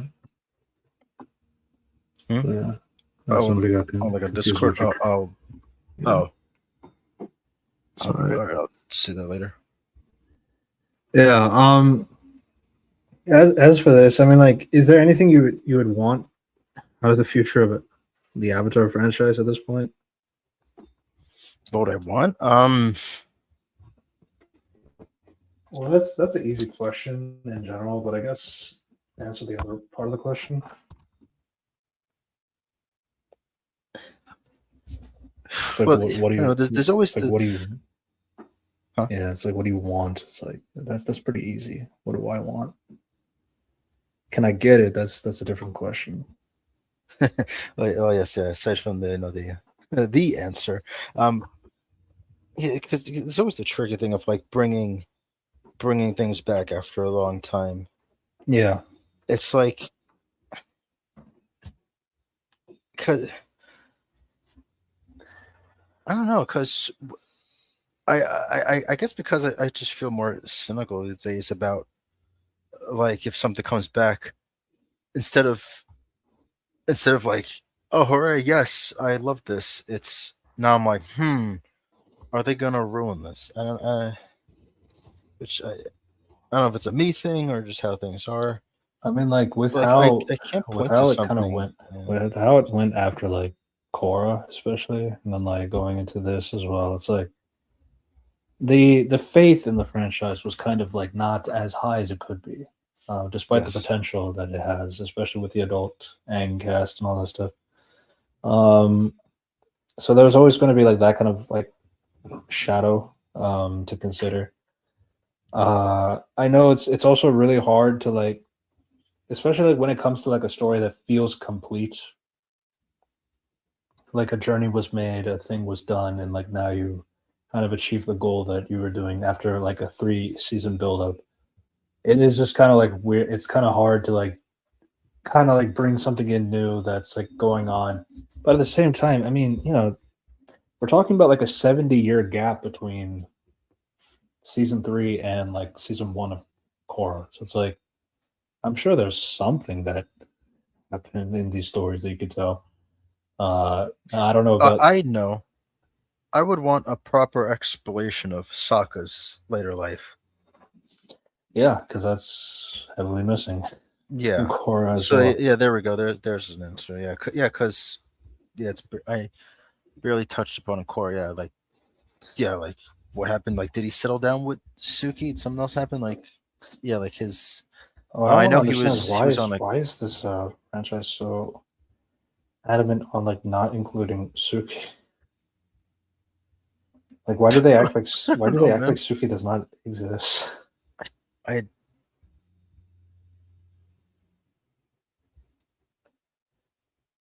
yeah, the only thing I could guess, I guess they didn't think she was that big a character, but I don't know from where she like she's with them in season 3. I think at this point she's earned her place as a member, but I don't know. I guess they felt differently. Yeah, I mean, like especially like when it comes to like like a late season edition, like I don't know, like Zuko. Yeah, If we're being technical, yeah. I mean, He's on the they gang both for cut. half of the last season. Yeah, I mean, obviously Zuko is iconic, of course, but like Yeah, I'm just saying, if there could be 3 guys, there could be 3 girls. exactly. Yes. Where's there's the equality. Yeah, because I'm sure like May and like Tylee and like Azula eventually would like be considered as well. More options, but like Mm-hmm. but at least for Team Gang, it's like if you want to keep, but like just keep Suki there. Like I don't know, that could be enough. Can't have too much greed. Uh, I don't know. It doesn't really make sense, especially for like a character that's been there since season 1 as well. Obviously made more prominent after the fact that because of how popular she was, then they decided to do more with her, and then eventually become in the gang groups. So it's like, so yeah, they clearly have some kind of like affinity to the character from that regard. But I guess they just didn't really at the same time, which is weird.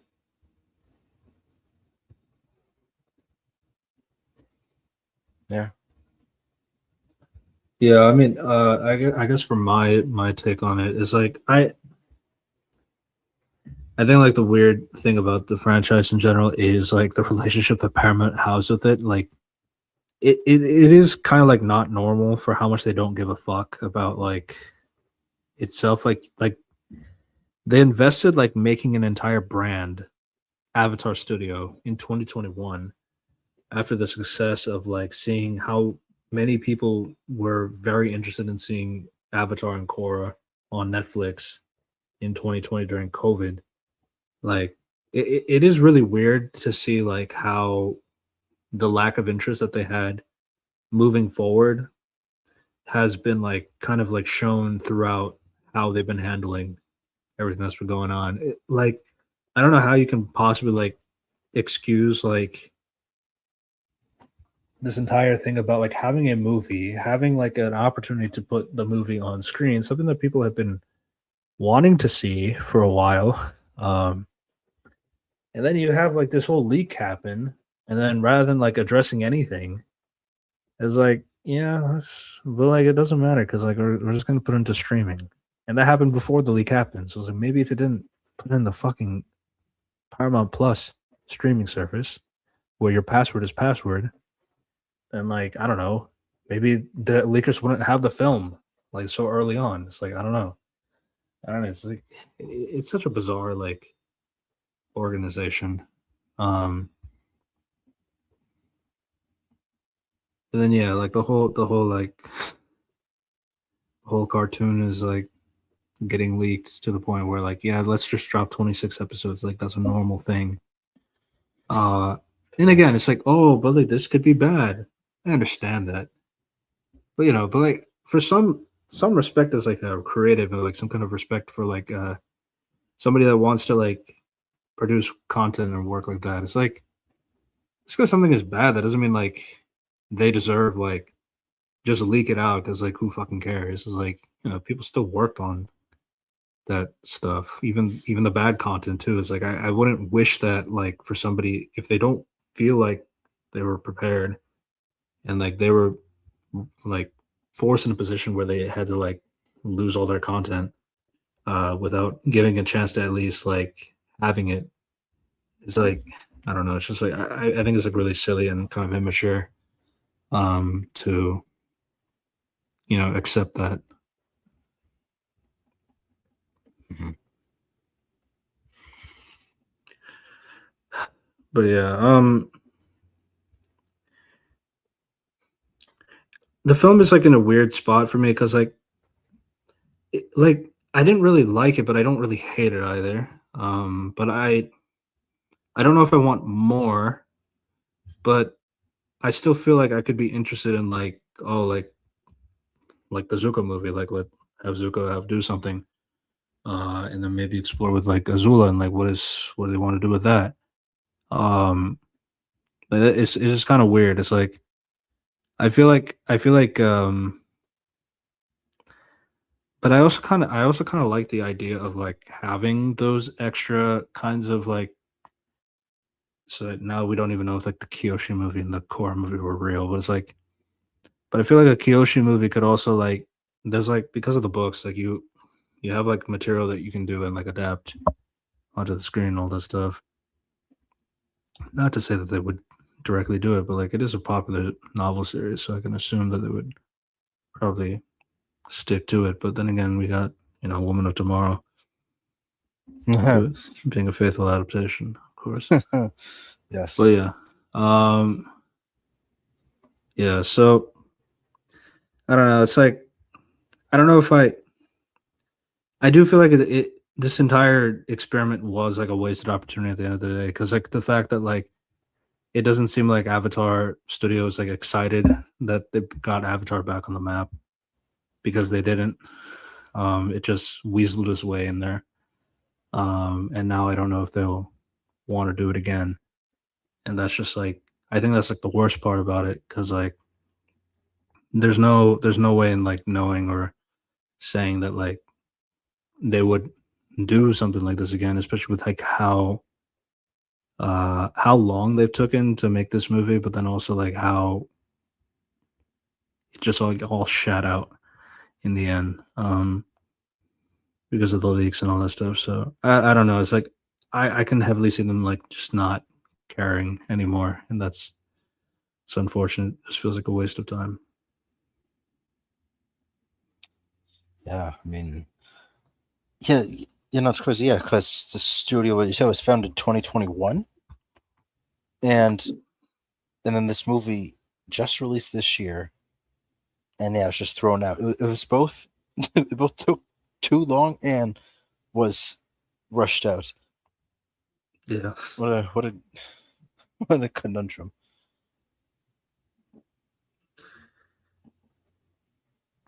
yeah. Um. So that was our thoughts on Avatar Aang, The Last Airbender. Would you prefer Aang, the Legend of Aang? Um, no, because It's not really I it's think not really a Legend of Aang, yeah, and also I would feel that it's too similar to the other show title. At least with like the Avatar and the Last Airbender, it's like Legend of you know, Korra. Yeah, it's ah, I can't describe it right, but you know what I'm trying to say, where like because they're this and Aang show are like they both have the Last Airbender, but like I feel like if you called it Legend of Aang, it would relate more to yeah. Korra. Yeah, Because I know like people was like, oh, this is technically book four air. Um, and while it's like, yeah, but like I don't think book four would work as a title or something if like they called that. this book for yeah, nah. Yeah. So where's the other books? Hmm. Yeah. Yes, Yeah. yes. If an unfamiliar, there's like someone unfamiliar with the franchise watched this first, yeah, I don't think they would be. I don't think they would be drawn in very much to the Yeah, because world. like also the thing is like the story is like pretty generic in terms of like what it is, but like a lot of it is being carried by the fact that we know these characters and That like it's something we're familiar with. yeah. So it's like, but like I feel like if you're like a brand new audience member and you watch this movie itself, it's like yeah, it's kind of poor in that sense. Hmm. Um, but yeah, it's like yeah, my thing is like I guess like my overall experience is like I just kind of find the movie mid. Um, Yeah, that's about, same here. This, yeah, yeah, but yeah. That was our thoughts on Avatar: Aang, The Last Airbender. Um, I don't see them really continuing. I don't see them going out of their way to push for more content because of like how much they don't give a fuck about anything else that was leaked, and they're just like acting like nothing happened. So it's like, yeah, I just don't really see like what is the point of me like trying to invest in like, oh, can we do more? Maybe, I, but like, who doesn't seem cares? likely though. Well, who cares?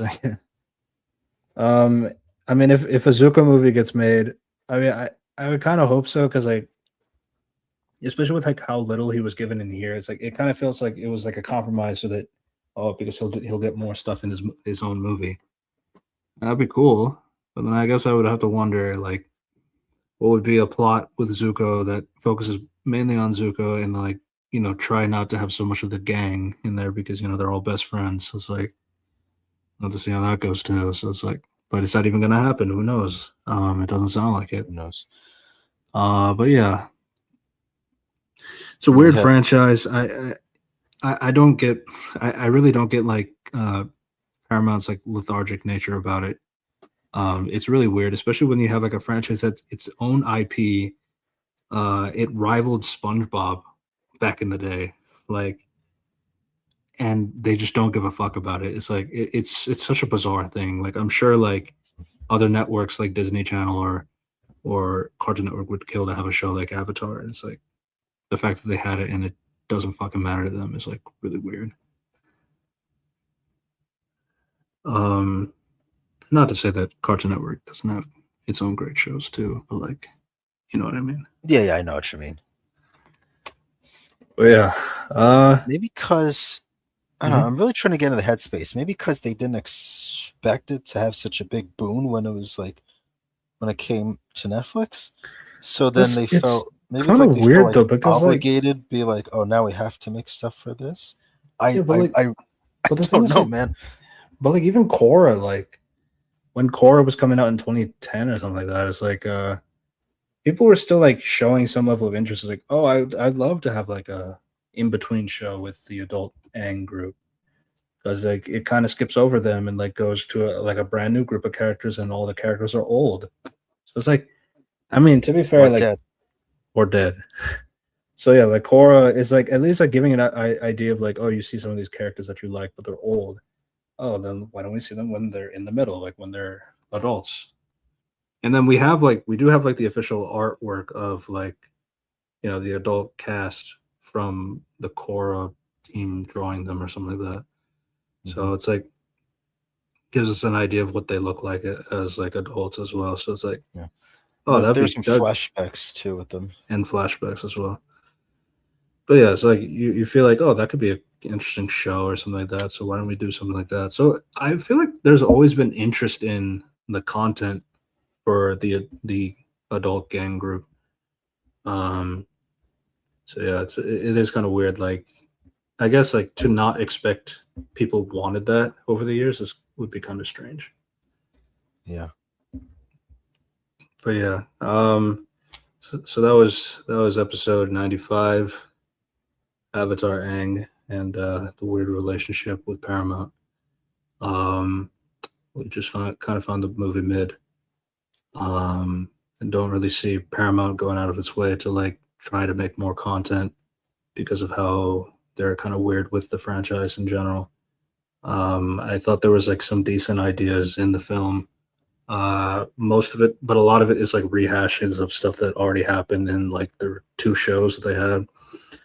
But and then it's also kind of like interesting because like you have to get rid of the conflict that happens in this movie because well, there's no Airbenders yet at this time because they didn't exist in Core season 1, so we gotta get rid of that.